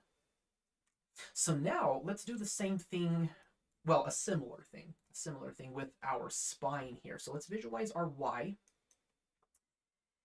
and let us, because we want it to be white where the spine is. So I want the spine to be the black area, and what's currently white, I want that to be the pages. But what we need it to match this. So where the white areas are, that's what we're going to use for our cover. So we want this to be the same thing. So I'm going to do one thing first. I'm going to add a map range node. Again, just for everyone who is just logging in, I have my own keyboard shortcuts for this. So you would just Shift A and search for map range, or you could create your own custom keyboard shortcut. Let me show how, just in case anyone doesn't know. You can go Shift A and you can right click on one of these, and you can assign a shortcut, and you can just tap Control M or whatever on your keyboard, as long as it doesn't conflict with another shortcut that's already in Blender. Although I think your shortcut will override that. You just won't have the function that Blender assigns to that shortcut anymore. Or you can add it to quick favorites, in which you can just press Q and find the things that you've saved there. So let me put this map range over that thing there. And I'm going to invert it so that it's white spineward and it's 0 or black toward the pages. And then in order to isolate where it starts, I'm going to do a multiply. And again, this is multiplying from 0, so it's going to bring everything that was 0 closer or further away from that. So if we multiply it higher, let me, just for the sake of visualization so that everyone knows what's happening here. If we multiply something higher than 1, if we multiply it by 2, 1 will become 2, or that is white will become brighter, which you can see if I turn the multiply value up. See, it get brighter the higher I turn it up. But since we inverted it afterwards, it's going to look like the opposite is happening. And we're going to bring that in until it's about the same width as we had, which what it should look like is a rectangle twice as wide as it is long. So that looks about good. I don't know what scale, I don't remember what scale I made this book at, but it doesn't really matter. Okay. So now we want these two different textures that we've made, this line up here for the cover and this line here for the spine, we want them to talk to each other. We want them to intersect. So we can add one more math node here, and I believe it will be a maximum. So let's put maximum over that. And you'll notice the names are kind of backwards. This should be minimum. It should be called minimum because it won't get any darker or lower than whatever value we have here. So we notice if it's at 0, it looks fine, but the higher we bring that up, that's like a clamp value. So in my mind, they're switched around. That should be called a minimum instead of maximum. But what this is useful for is we can plug this guy in, and everything that is brighter will take the place, will overlap. Well, let me just show you. So now we have a value that's black where we want the pages to be, and it fades to white both to the sides of where the cover of the book will be and where the spine of the cover is. So now all we have to do, and by the way, this won't be a high fidelity kind of book. If you want a book that is going to be like in a scene where a character is actually flipping through a book and you need to actually see the detail, this isn't for that. This is more for like just for background objects in a library scene. So it does not look perfect. But all we have to do is add a math node, and we can set it to greater than. And what it does is it takes everything above a certain value that we set and make it white, and everything below that will be black, completely sharp. So now we can just move this value up. If we move the value up to 1, then we just have no cover. It's just all pages. If it's to 0, then it's all cover. But the higher we turn it up, then the thinner our cover will be. So now what we can do, we can use this to differentiate between this cover material that we have and another material. So we can duplicate this. Let's set this up to look nice. A roughness of 0.5. Actually, that's about good the way it is. And we're going to make a paper material. So we're going to turn that up. We're going to make this white. I guess it doesn't have to be perfect. Maybe the pages are a little bit yellowing, but yeah, white is, that's good enough. So wherever it's black, we want to use this material. And wherever it's white, we want to use this material for the cover. This is the pages, that's the cover. So we can visualize this, and we can add a mix shader, so not mix, but a mix shader to mix these two materials together. So it's going to be like someone took a bunch of books and just mangled them and mashed them together, and you have pages and covers mixed and atomized together. But now, if we plug this thing that we just created into here, this will probably be backwards. But if we plug that into the factor, then now we have, let's see what we have. Yeah, they're backwards. So if we just switch these around, if we put this in the bottom, because again, this bottom socket is what will be white, or a value of 1. And the first socket on the top is the value of black, or 0. And now we have a cover on the outside, and we have pages in the middle. So that's kind of a nice overview, just to see how, how you can use gradients and texture coordinates and measuring an object. And the nice thing is this will be universal. So if you have a book of a different size, and of course I'm just scaling it in the viewport, but if this were actually scaled differently in our geometry nodes, then that will scale up. That will scale up with it.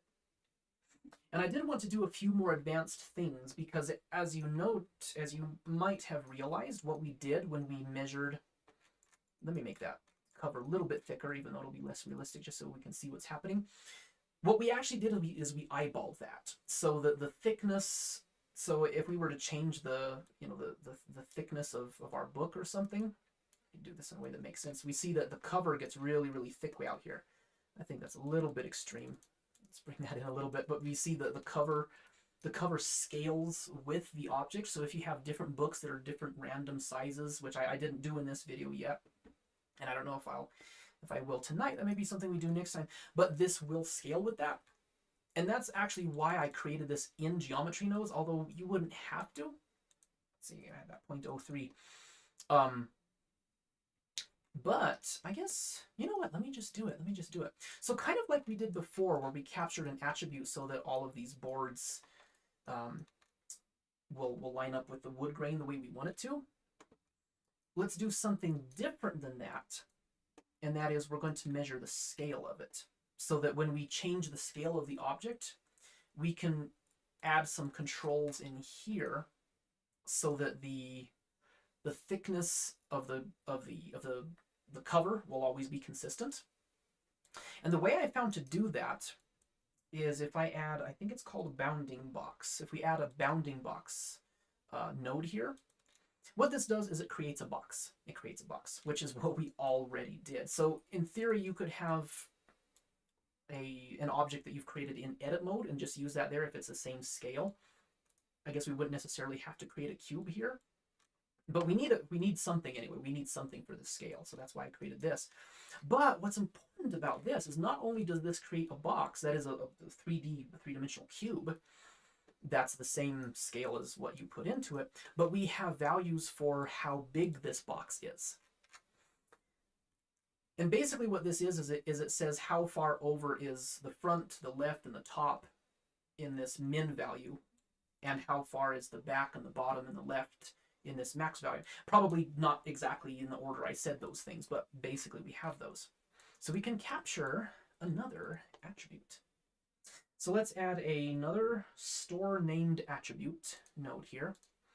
And we're going to call this, I think I used something similar. No, actually I didn't set this up on the other one. So I think we'll call this, let's just call this book underscore size. And you have to press enter, book underscore size, and press enter so that we save that name. And I'm just going to go to my shaders and make sure I have that here. So I'm going to add an attribute node, and I'm going to copy that name into here so that we are all ready for it when we get there. So now what we can do is we can use this to record how big is the object, the book, the cube that we're wanting to turn into a book in shaders. So what we need to do is we need to basically add these two values together. And again, this records both the X, Y, and Z, just the extreme and the other extreme of the X, Y, and Z.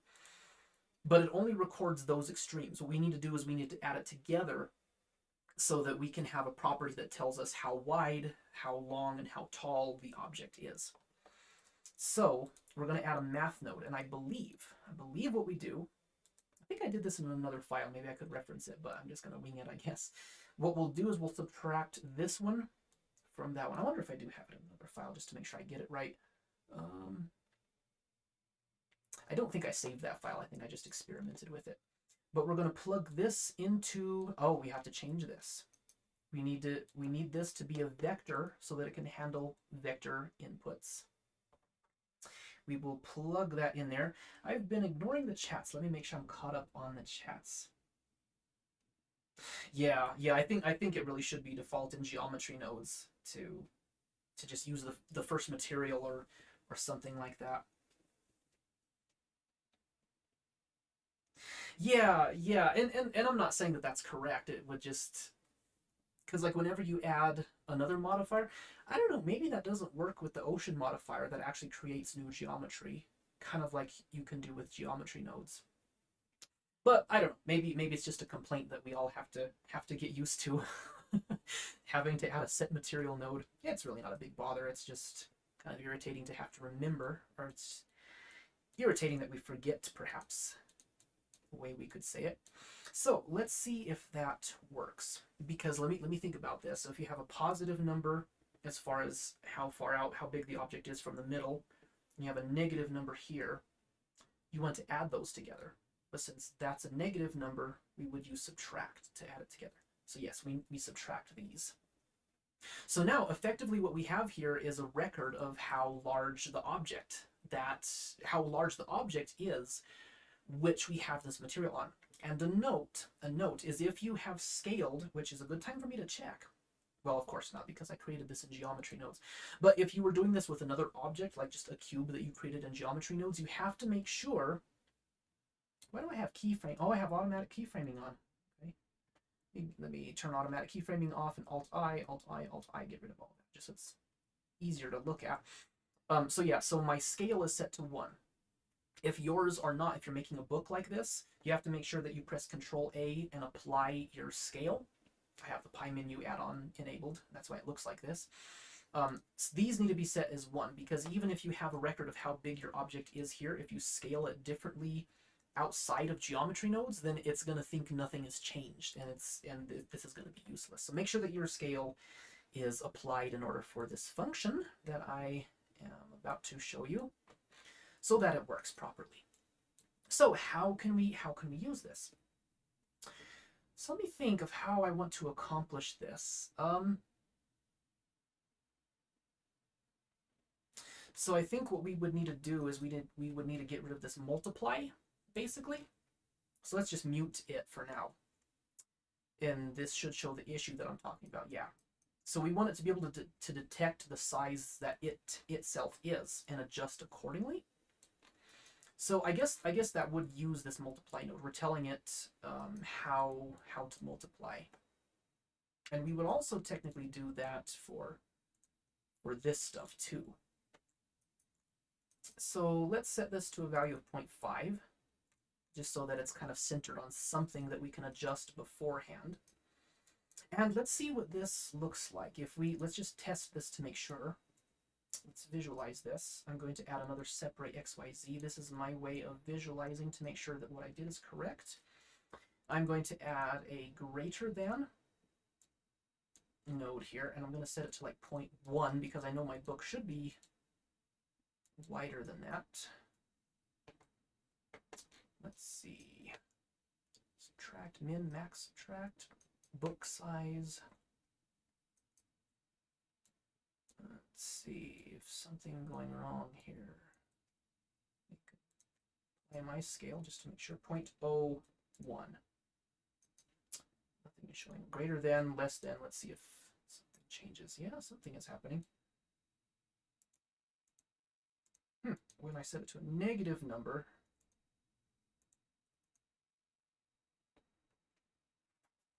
oh, this is a solid thing. So what I need to do, okay, so what should happen is, sorry guys, that's the benefits of a live stream. You get to see me working on stuff the way I work on it when no one is watching and trying to figure out how to explain what I'm doing. But basically what I'm trying to do is I'm trying to use this system that we created to measure how big our object is. To confirm it's working, what should happen is if I type in a value of 0.1, then it should measure from the middle or from an edge 10 centimeters over, because that's 0.1 meters. So if I use this to multiply, perhaps, maybe divide, that makes it worse. That makes it worse.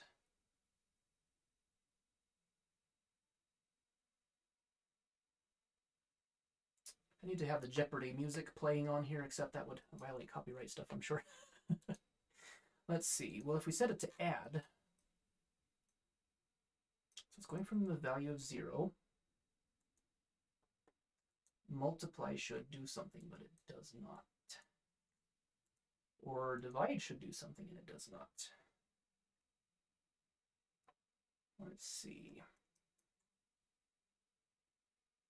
I wish I would have saved the file that I tested this in. Okay, subtract. Oh, that's interesting. Subtract does something, and add does something. Excuse me.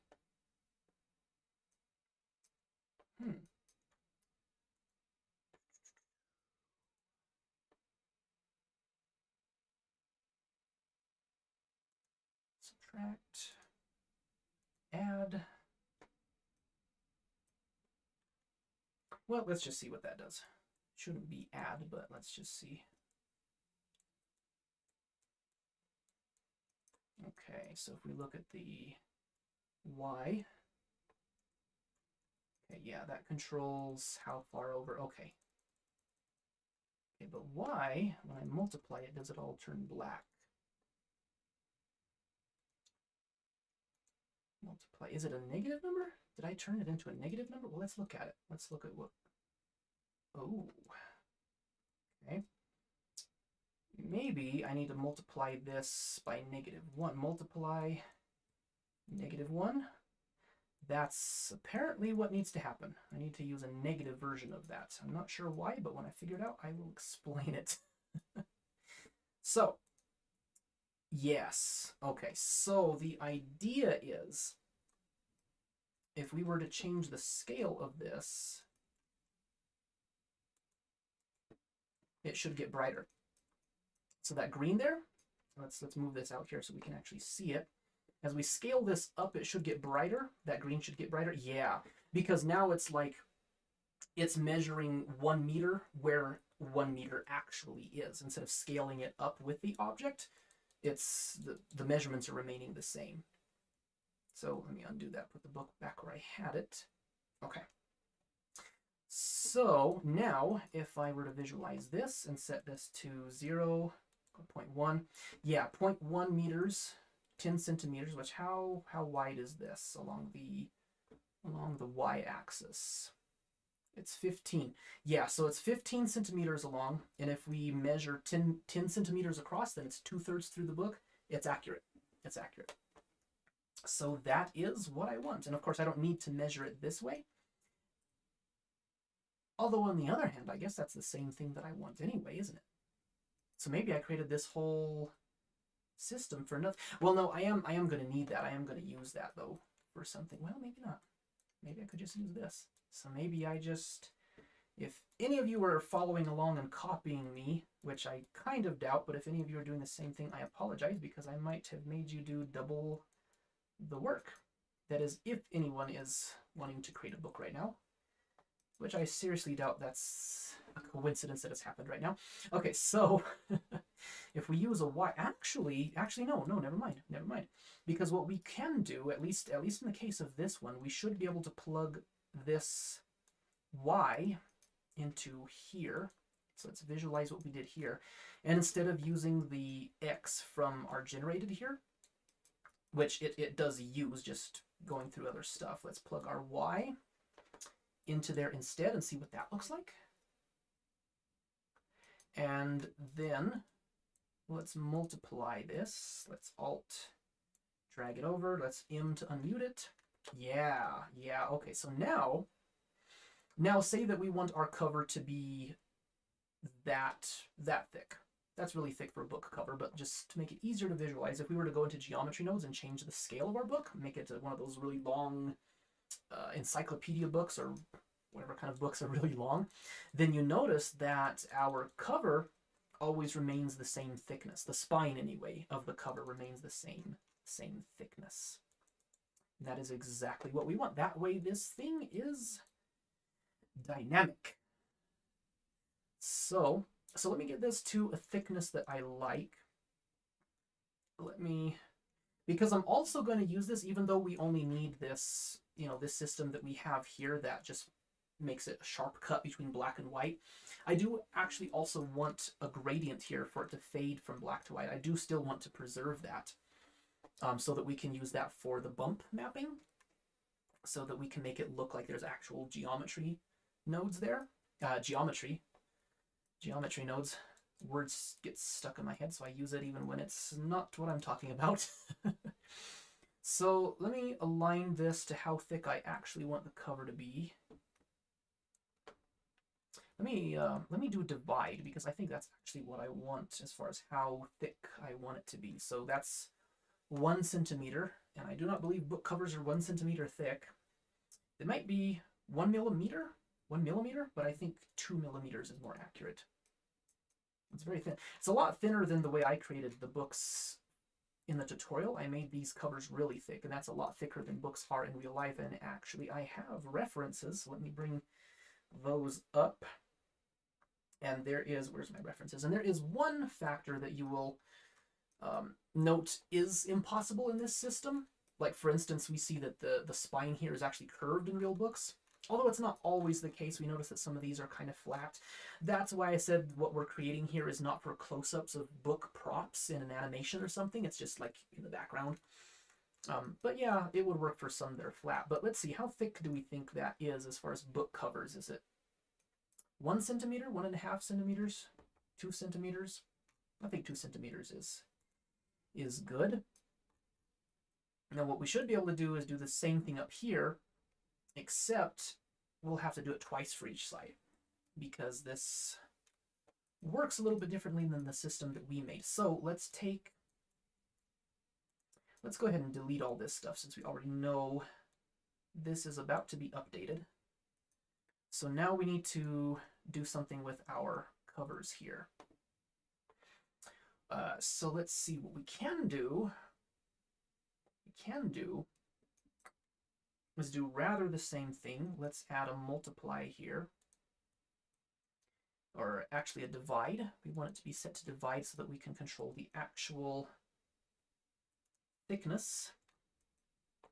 And I'm going to duplicate this invert map range thing that I did. And there, we get the same thing on that side. Now, in order to get the other side, see what I'm going to do. I'm going to take this set up and turn it into its own little node group, so that we can access the left side, the right side, the front, all the different sides.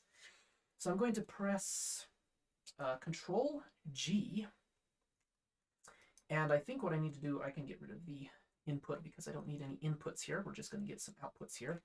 And I'm going to output our X here. So let's see, what we'll get here is this X here will target the right. That's where it's at 0, where it's at black. The Y here will target the front, and the Z will target the bottom. So that's right, front, and bottom. So let me label them appropriately. So let's do right and front and the bottom. So it's easier to find. So let's make sure that matches. So if we look at the right, we see the right, and that's the front, and that's the bottom. So now what we need to do is we need to invert those. But since the scale is independent, we can't just invert it after the fact. We have to invert our generated stuff here so that it is originating, on the opposite side. So we need to invert this, which means that we need to do this stuff twice. So let's Shift Control D and duplicate all this stuff down. And what we're going to do is we're going to add a map range node, but we're going to change it to a vector so that we can invert all of the vectors at once. And we're going to place this here.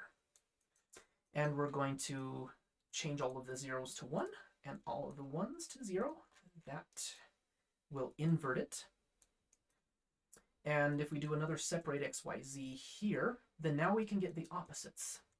So now we plug these in, we get x, we get our y, and we get our z, and I'm going to label them, and we're going to check afterwards to make sure that it's working the way it should be. So this should be left. This should be, let's see, that one was front, so this should be back.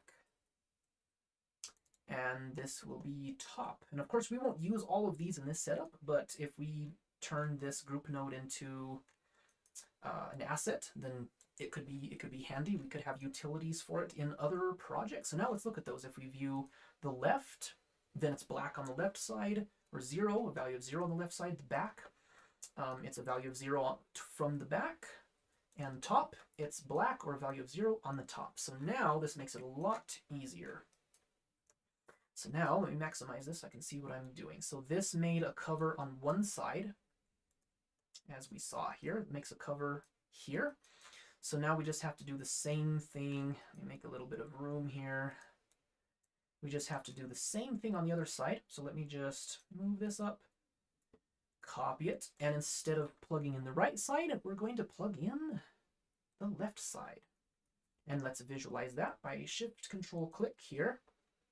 And now we have those. Now, all we have to do is do the same technique that we did before to combine these all together a couple of times, which I think was with this node. Yeah, greater than. Is it? No, it's a minimum. It's a minimum.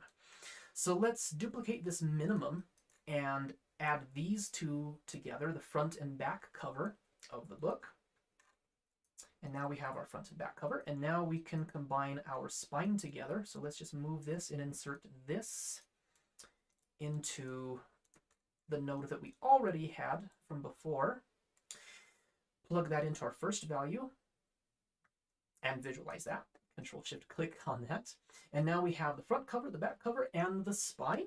And then we have this greater than node, and we can just bring this down to 0 so it shows the full width of our cover. And that's that. So now we can see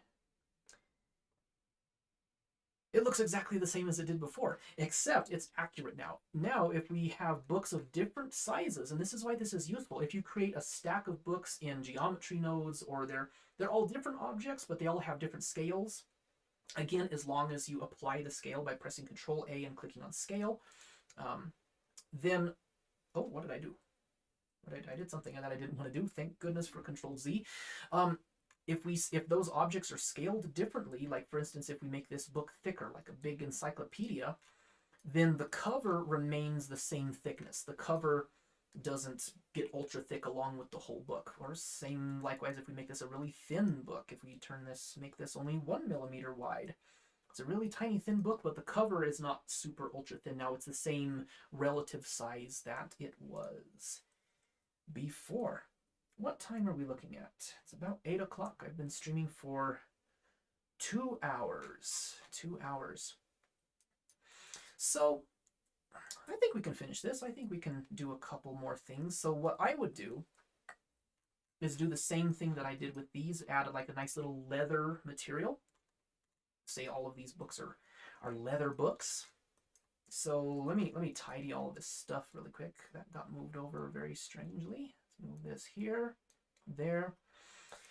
And this is pretty much it for the difficult stuff.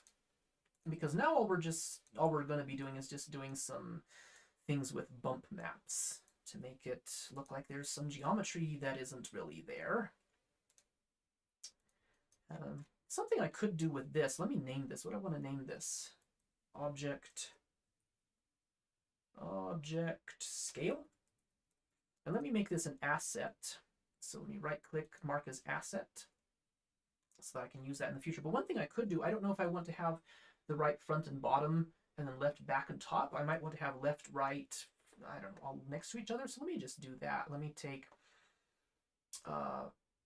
left, right. I don't know, just in a way that kind of makes sense. Left, right, front, back, top, bottom. I don't know. Just an aesthetic choice, just a preference, I guess. So yeah, in order to create a kind of a leather texture, let me go over to rendered view. It is going to be difficult to visualize this because my computer is not super fast, but we're going to add a Voronoi texture, the same thing that we did for the knot holes, because if we look at this, it gives us exactly what we want. It gives us a bunch of little cells, which is what skin and leather is. But of course, it's being stretched and squashed and flattened with the scale of our object, because again, it isn't using this system that we created to detect the scale of it. But all we really need to do is just add a, let's just press Control T. Let's see. For your question from earlier. Yeah, Ziffer, that would be great. You can, let me see, I'm trying to think of how we could send. So tell you what, Ziffer, I am on Instagram. You can, if you go to Instagram, my handle, my username is the same as it is here on YouTube. It's just Nerdcraft, nerd without an E, craft with a K, all one word, no caps, no spaces. And you can send me a direct message there, and then we can talk about how you want to send the node system that you've made. I'd be interested in seeing that, because that's definitely something that's going to play a big role in some of the projects that I have planned for the future. I really appreciate that, Ziffer, for taking your time.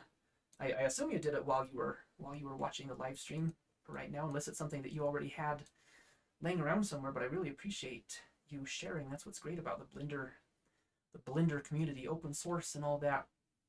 So all we have to do is, thank you Ziffer, is we can just plug the object in. And again, this does almost the same thing as our system, except it's independent of the object's actual scale.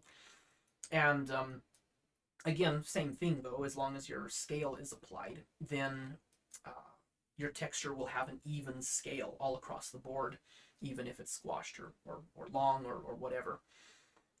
Your material, your texture, I should say, will be uniform. Now, of course, we can't see anything because this texture is really, really large. So let's turn the scale up, which makes it smaller.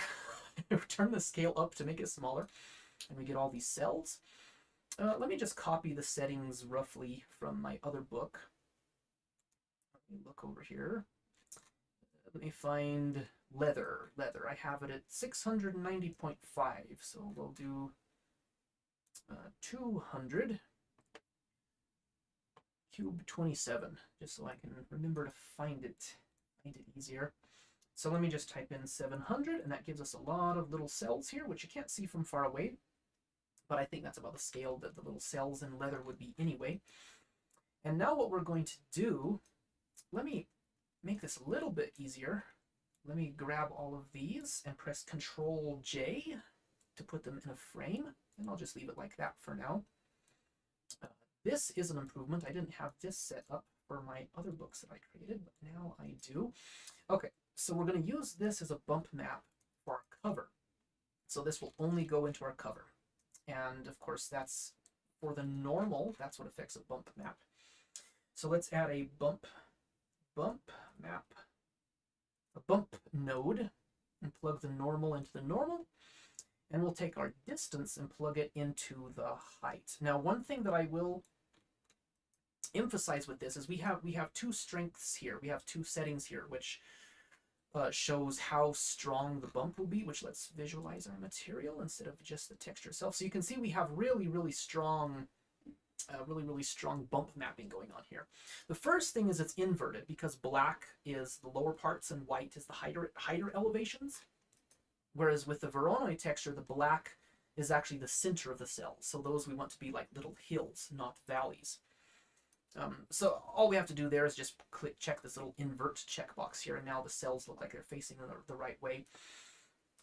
One quick note, I know I started to make a point and then I'm making another point before I finish that point, but the little cells that the Voronoi texture is creating for us are basically like little round cone-shaped like pyramid heels, but of course we want them to be more curved like that, like little cells in skin or leather.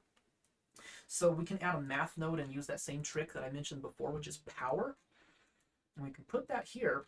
And with a power of 0.5, it's actually going to make it even more pointy, kind of like a cone like that. But if we turn it up to like 2, then now it's taken our pointy little hills and kind of flattened them out a little bit more. And we might want to turn it up even more. Yeah, something like that.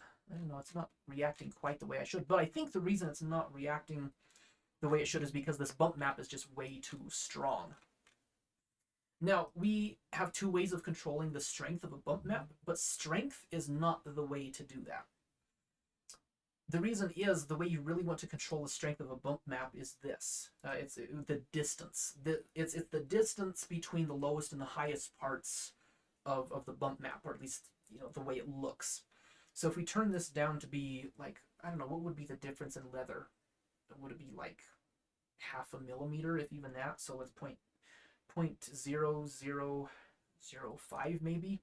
Make it very, very faint, and that's even still probably too strong, so let's make it 1/10 of a millimeter, I think, because this would be 1 meter, that would be 10 centimeters, that would be 1 centimeter, that would be a millimeter, that would be 1/10 of a centimeter, and I guess it technically is a bit more realistic, but it's a little bit hard to see.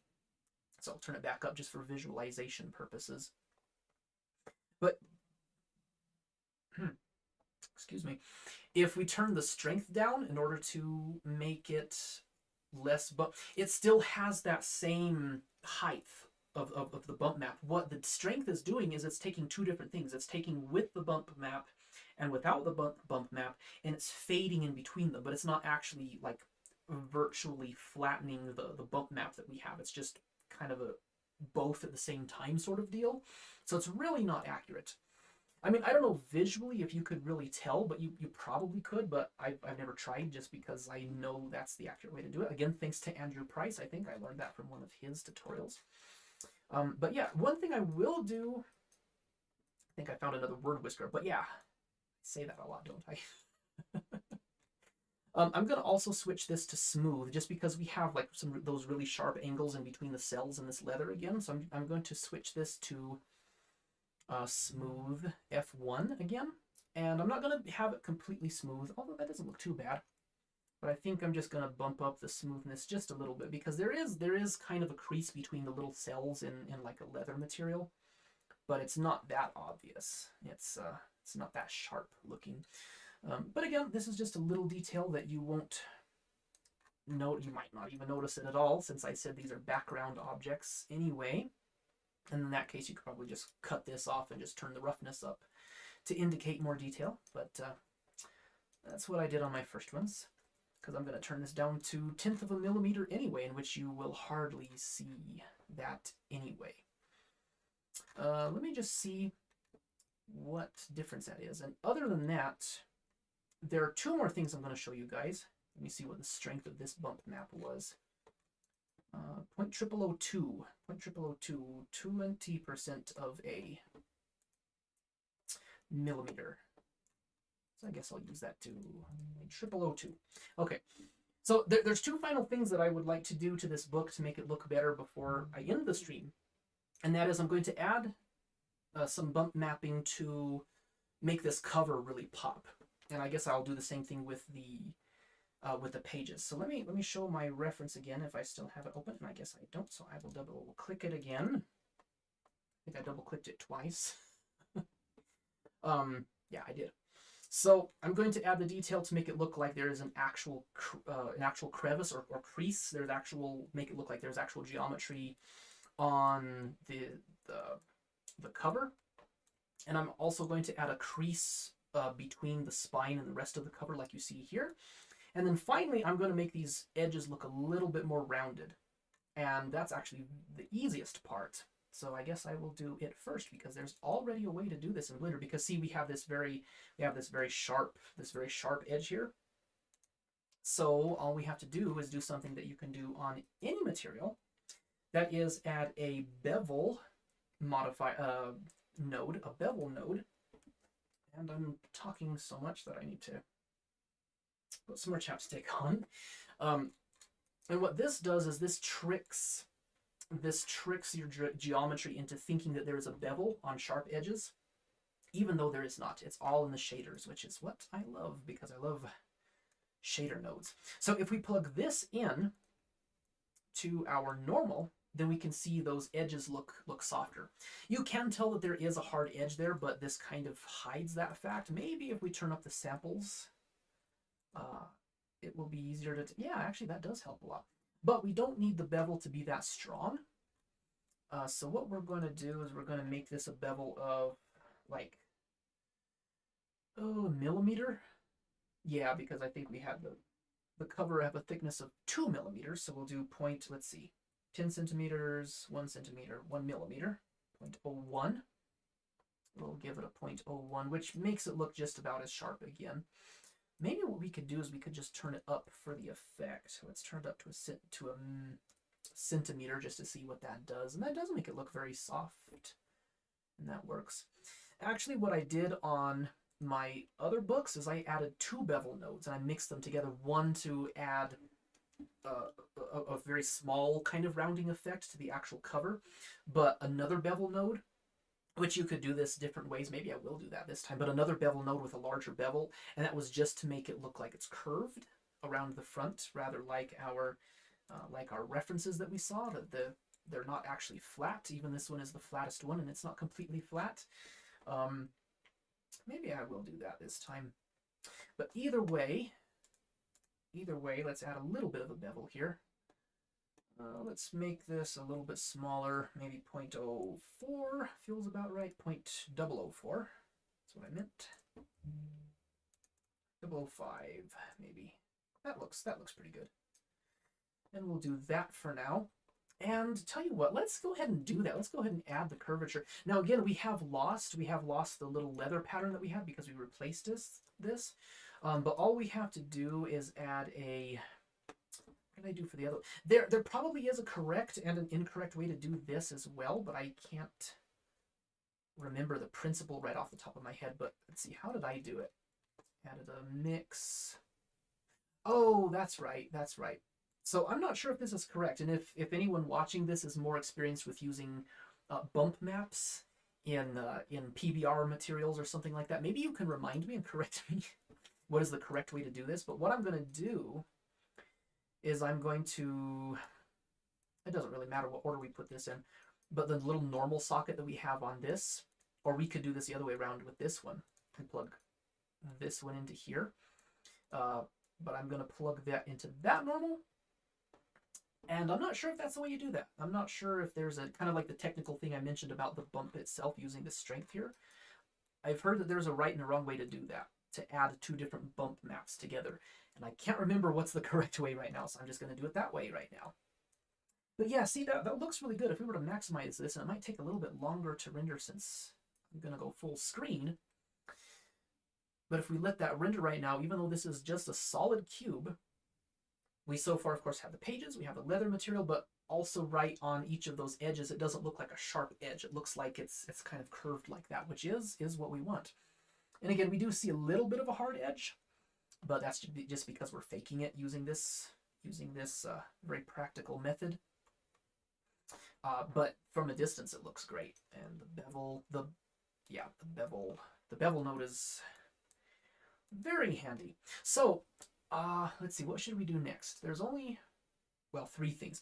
So I think what I'm going to do is I'm going to make the front of the book look like it's curved, and I'm going to use a different method than I did last time. So what we need is we need a value that goes from left to right, which this doesn't really depend on the system that we made. So we can do this just with the texture coordinate node with generated here. So let's visualize generated.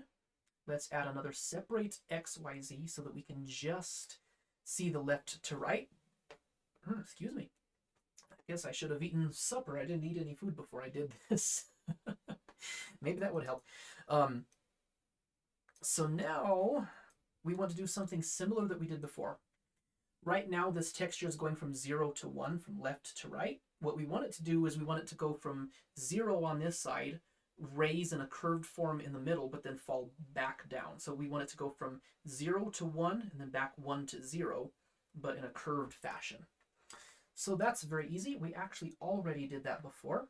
So I'm going to do an add node and add -0.5. And then we're going to add another math node and set it to absolute, just like we did before. Let me move this frame out of the way since we don't really need that right now. That's just for the book cover. Although we will use it again in a bit. But now what we can do is we can add a map range node and invert this. And of course we have to multiply it so that the sides are back at a value of 1, or that is 0 once we multiply it. So let's, once we invert it, I should say. Okay, so now again we have that same problem where we don't want this to be a pyramid shape, we want it to be a curved shape. So again, this is why I love math nodes set to power. I'm always adding math nodes and setting it to power because there are so many uses for this. Power, just remember power. Add a math node and set it to power. It might do what you want it to do. So yeah, let me set this to a power of 2. Yeah, and now it fades from 0 on the sides and then goes to 1, but in a curved kind of fashion. And now what we can do is we can plug this into another bump map. So let's do that. Let's add another bump map. Let's move this system all over. And let me just group this all as well. Control J. So that's a little bit easier to manage. And let me press F2 and name this spine curve. Spine curve. And now, if I visualize my material again, if I plug a, let me just put this in here since that's what we're going to land up doing anyway. And if we plug what we just did into the height, there's no TH there, something should be happening, but of course we duplicated this, so let's just set this to 0.1 just to see what that does for us. Yeah, that's way too extreme, and it's inverted, which we don't want it to be inverted. Let's set this to 0.01, which would be 1 centimeter, and that might be good. Now this gives us kind of like that curve. Yeah, now it looks like the front of the book is kind of curved, like, you know, like our references that we had here. Let's find another reference that does something similar. Yeah, these two. It looks like it has that curvature there, and that is what we want. That is what we want.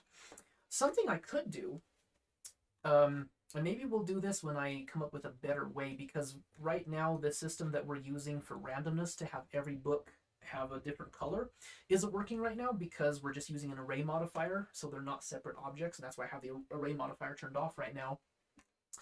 But we could use that same system in the strength here. So I'm going to set things up for that actually, kind of like we already have a color ramp set up, even though we don't have different colors yet.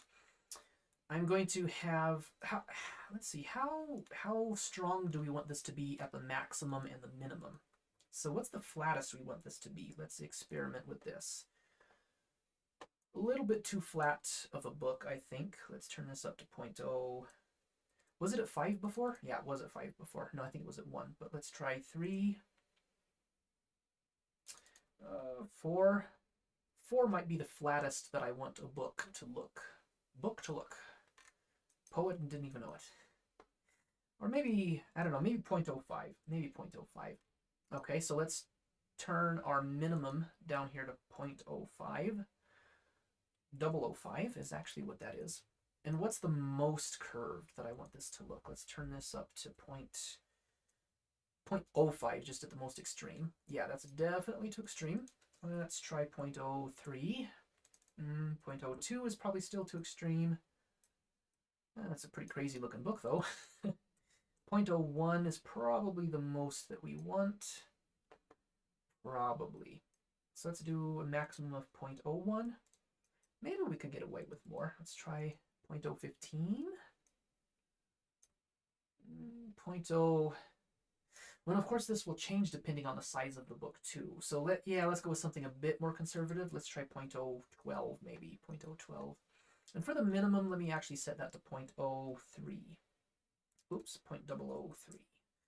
And even though we can't use this right now, if we just have our regular value set to 0.5, what we'll be able to do later on is we'll be able to plug this random factor that we created in this node, and we'll be able to plug that in when we have different objects using the same material.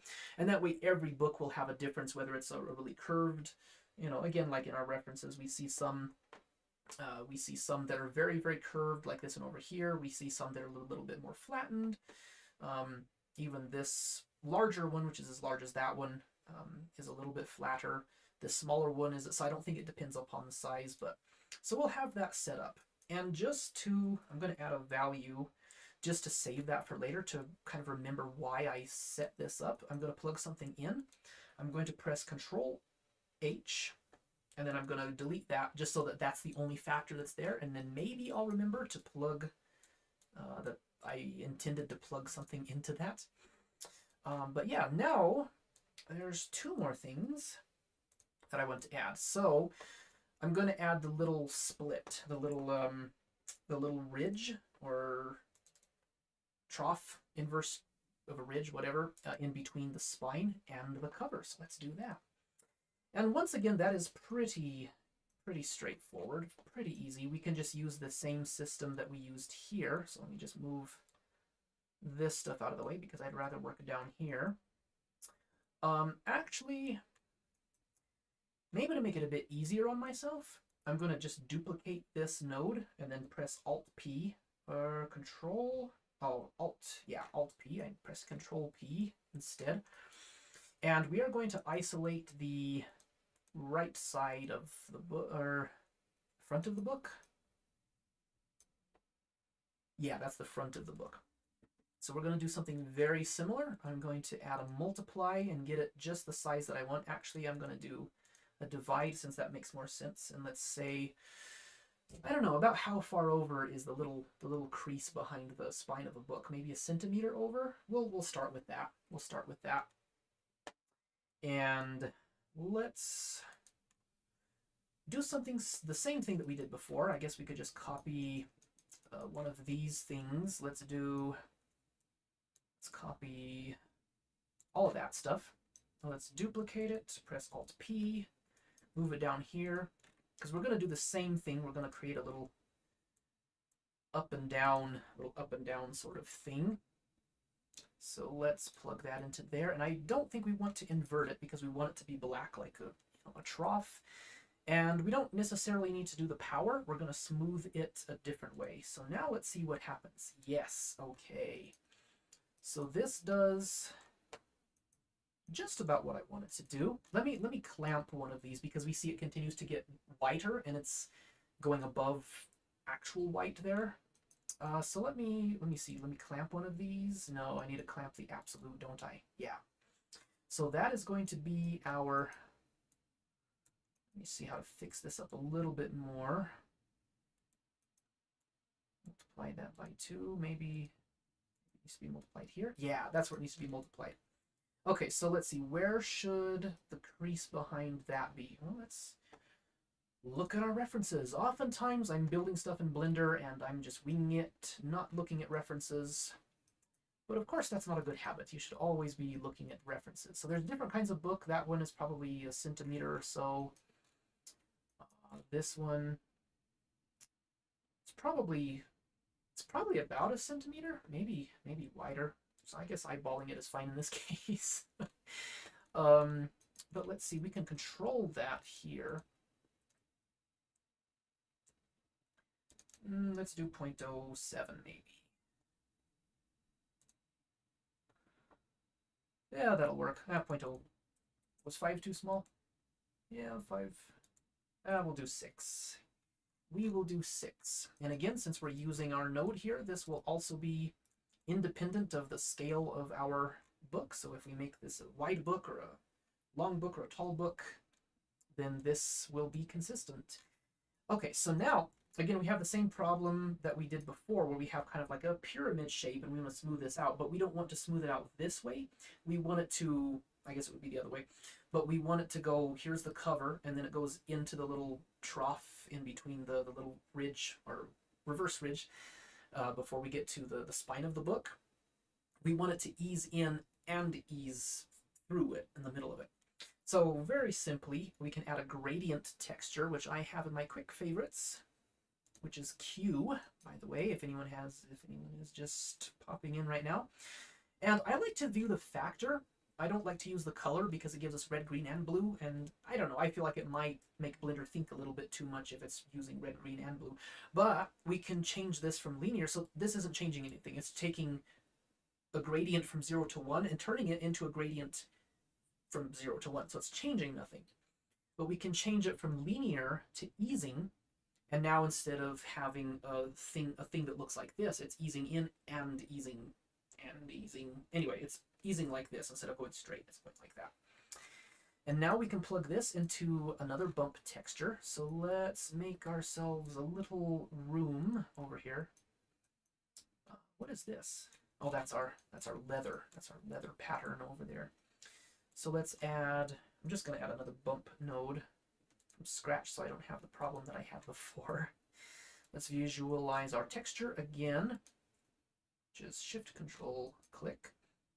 And let's take this bump and plug this thing that we just created. Let's go ahead and Control J this as well, and then call F2 to call it spine crease. Spine crease, if that's spelled right. And let's take our factor, so it's just one, it's not red, green, and blue, it's just one factor, and plug that into the height. And we see we get a little crease there, but again, it is way too strong. So let's say that it only goes in about a millimeter. I think 10, what, yeah. Maybe it's only a millimeter deep. And maybe it's a centimeter deep, but that's probably way too deep. Let's make that, I don't know, does that line up right? Let's look at our references again. Yeah, the crease is well beyond the thickness of the cover. So let's move that out more. Go back to Blender here. So let's increase the size. Instead of 6 centimeters, let's just try 2 centimeters. Just see what that does for us. Yeah, we could do maybe 15 or maybe 1 centimeter. That looks good. What we could do, because this crease is starting to go down right at the edge of the book, but maybe we want there to be, you know, the thickness of the cover on the spine, and then after that thickness, then it goes down. So let's add one more thing. Let's move all this around, and let's add another add math node here, and set it to 0.001 maybe. 0.002. Which direction is this going? It's going the wrong direction, so let's just do a subtract. Okay, so now if we add to, like if we set this to 1 centimeter, then that crease is 1 centimeter over. We don't want it that far over, of course. So 0.05, 0.03, 0.02, because our covers are 2 millimeters thick. So if it goes 2 millimeters and then it starts the crease. And now let's change the actual expanse of our crease here. I don't know, 0.07. It's way too deep right now, but we're just worried about the scale right now. Yeah, 6. Let's do 6. And this is already better than the last setup that I created, because as I said, I've said it a few times already, but this is dynamic, because like on these books, if I were to change the scale of them, the thickness of the cover and everything would change with that, and it would be inconsistent. But now if we make this a bigger book, that crease will stay the same size. So let's change the distance now, because that crease is still way too powerful. Let's try 0.0005, half as much. Let's try 0.0001 and see if that's too weak. That is too weak. 0.0002, 0.0003, 0.0004. Maybe 5 was good after all. Yeah, I like 0.05. Now, one thing I'm noticing is it almost looks like there's 2 creases. The if we look at that here, we see the crease that we just created, but right where the bevel is supposed to be happening, you see some kind of artifact there. You see some kind of, you see that? You see that second dark line there? I'm not sure what's causing that. It's got to be the bevel. It's got to be the bevel node that we added in the shaders. So let's double check that. Let's troubleshoot that. Maybe that's the problem of just plugging the bump in here. I think the proper way of doing this, let's just see if this works better, is we need to add vector math nodes and add them all together. I think that's probably, so let's go ahead and try that. So let's go ahead and organize these. We have the bump from our leather, right? That's our leather right there. Yeah. So we have that here. Let's go ahead and just include these in this group here. Have them all be their own thing. And let's cut those off. Oops. Control. Yeah, control right click, drag. And we have this bevel that's doing its own thing. Let's group this. Let's Control J and call that leather. So that means the one up here actually isn't leather. That's the spine curve. That's right. Okay, and then we have our bevel here, and we'll just add them all together separately. So we'll include this in our spine crease here. So let's add let's add these two together. Let's just see if this works. I might be undoing all of this if this is incorrect. So let's add those together. Maybe that's the correct method. Maybe I answered my own question today. We plug that in, and then we add another one and add these two together. And let's see what that looks like. Okay, it definitely looks different, and I think it looks better. Although it kind of looks like we lost our bevel, kind of. But it does look better. Maybe let's just mess with the strength of these. Well, the bevel's the biggest problem, and it doesn't have a problem with the strength. Let's just see what the bevel looks like on its own. Maybe that is what it looked like before. Does look different. So let me do this instead. Let me add these two together here, and maybe if it's the last thing here, and then we add it with these. Let's see. Yeah, that really isn't the way to do it. So yeah, the other method is better. So let's just plug this into this bump node. Excuse me, and plug all of that into that bump node, and I will try to figure out what the problem with that artifact is later. Let's just get rid of these, that, and we should get our artifact back. And strangely, we don't get our artifact again, so apparently I fixed something without even realizing it. Probably because this bump node is the last one in, so maybe that's a note. If you're using bevel node, that needs to be the last one in, maybe. And then other than that, there's going to be two more things actually. So I'm going to add the crease to our cover here, and then I'm also going to be adding some little to make it look like there's pages, to make it look like there's a bump map with pages. So let me just do that because that's going to be the simplest thing. Let me add a bump, another bump node. We're going to plug this into our pages here. And let's press Control T and get rid of all of these. Control X, which doesn't do anything. Let's plug object into the height. But all we want is the X. So we're going to add another separate XYZ. I think X is what we want, isn't it? Maybe it's... Well, we'll find out. So what I'm going to do is I'm going to put a noise texture through this. Yeah, let's do a noise texture. I also have that in my quick favorites because I have another group node called noise texture because I was trying to create my own noise texture. Noise texture. Let's plug that in. Let's just visualize it real quick. Okay, I'm going to make this a one-dimensional texture and plug the X. I have that all the wrong way around.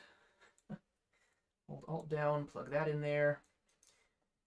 And I hope this is still interesting. I'm just having fun. That's really all my concern is. I'm going to turn the detail down to 0 and the roughness down to 0, even though just one of those would do the same thing. I'm going to turn the scale up, and we should be getting stripes. Yes, we're getting stripes, except all I want actually is the factor. I'm going to plug the factor in.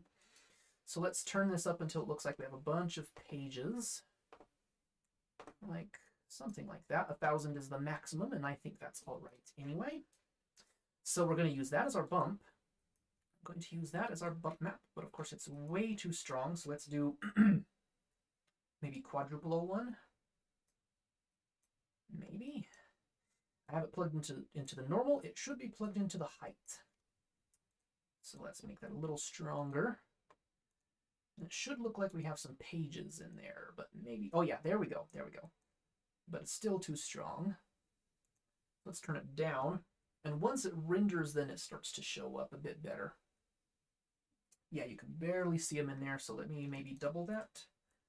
I guess I could just look at the value I use on my other books. Let's select one. Go to the pages. 0002 is what I used there. 0002. So yeah, that's exactly what I have there. So we have little pages there. And now for the last thing in this video before I'll end this live stream, because it's coming up on, yeah, we've been on for about 2.5 hours. So the last thing we're going to do is we're going to take the factor that we created in order to create our cover, and we're going to add that a bump value so that it looks like it has geometry as well. This, in other words, we're going to add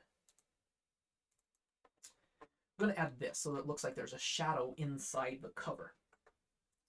And that is pretty simple. So let's find our, let's group all of this together so it's a little bit less crazy. Maybe I won't put it in the frame. Just put it there. And then move this guy out of the way. And let's see, what is controlling our cover? So that's the I think this is our cover, right? So let me name that cover. So let's visualize this. So this one gives us our black and white value that distinguishes the paper from the cover material. But before that, we have this, where if you notice it fades. So this is not fading, and that is fading. So we're going to use that as a bump material. So it's a little bit difficult to see because I have two things going on there. But anyway, so what I'm going to do is just add another bump node. Actually, I am going to invert it. I am going to invert it so that it's, yeah. And I'll explain why. So I'm going to plug this in here and invert it. Make sure this says 1 and that says 0. And let's visualize that. Now it's black where the cover is, and that is so that we can add a math node and set it to power.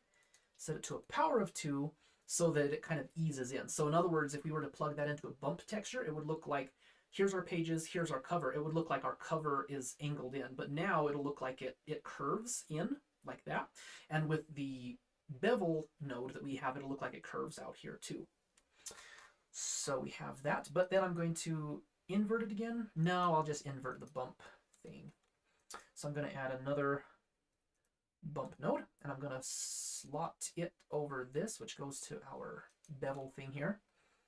And I'm going to plug that into there. I'm going to press invert, and then let's turn this down to 1 centimeter, which is probably too strong. I guess that's actually not too bad. See what happens when we turn it up to 2 centimeters. Actually, that's 2 millimeters, isn't it? Because that would be 10 centimeters. That would be 1. Yeah, so let's try 1, and that's, yeah, that is definitely way too strong. So let's try 5 millimeters. Maybe 2 millimeters, and that looks pretty good. So I think that pretty much brings a conclusion to this, not really tutorial live stream, but just spending time in Blender and seeing what we can create. Other than that, I'm going to let it sit here and render a little bit so that we can see all of the detail. And while that's happening, I'm going to say goodbye, and if you guys have any questions or anything else you would like to know or like to say in the comments, then we'll stick around for that while we're waiting for this to render. And that looks pretty good. That looks pretty good. We see we have some detail in the pages there. If you look closely, hopefully that shows up on everyone's monitor. Maybe I'll zoom in a little bit more. Fortunately, this doesn't take too long to render. So, oh, you got, okay, thank you, Ziffer. Thank you, Ziffer. I'll check that out, and if I don't get back to you tonight before going to bed because I'm exhausted as an introvert, kind of an introvert, then I will definitely message you tomorrow. But maybe I'll get with you tonight to see the setup that you have made in geometry nodes. But anyway, we have the pages, we have the cover, we have the crease, so it looks like the cover actually has geometry, even though it doesn't. We have the little crease between the cover and the spine, and then if we render it from here and get a little bit of a specular highlight on there, then it looks like the front of the book is rounded a little bit. So anyway, that's that. Of course, I would like to experiment with a way to get more, because what I did over here, just FYI, with the books that I created over here, I just added a bunch of objects, a bunch of different randomly scaled cubes, and I just gave them physics. And then, well, I mean, actually you can see that if I go here, if I play the animation, I actually have physics going on here. And that's fine. But I would like to find a way to just create a bunch of books in geometry nodes, and they don't have to be as messy as that. Although adding physics in geometry nodes to books so that they look a little bit chaotic would be nice, but that's maybe a little bit too advanced for me. At least too advanced for me to be doing on a live stream anyway, because that's not my expertise.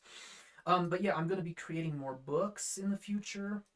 And like I said, what I'd like to do, and I already have in mind some possible ways I could do this, I would like to add gibberish titles to all of these books. So I'd like to do something by probably adding something like a Voronoi texture, but with the randomness set to 0, so it's just a bunch of squares, and then manipulating those squares in different ways so that they, from a distance, they kind of look like letters in the English alphabet or something. That leather actually looks really good. I don't know if you guys can see the detail, but that little leather, I just love when little details like that come together. But yeah, so like the little gold embossed, titles on books. But from there, we could do anything. We didn't finish the wood texture, by the way. I never added the grains to the wood texture. So we may do that next time. But beyond that, possibly in the future, I may add to this, if I press Alt-H, I may add to this scene. And I actually created that thing outside of my room here. So I'll have to make the room a little bit bigger to fit it. But maybe we could turn this thing into, I don't know, a whole house. Somebody that's a bookworm, which definitely would not be me, or maybe a school library or an actual library.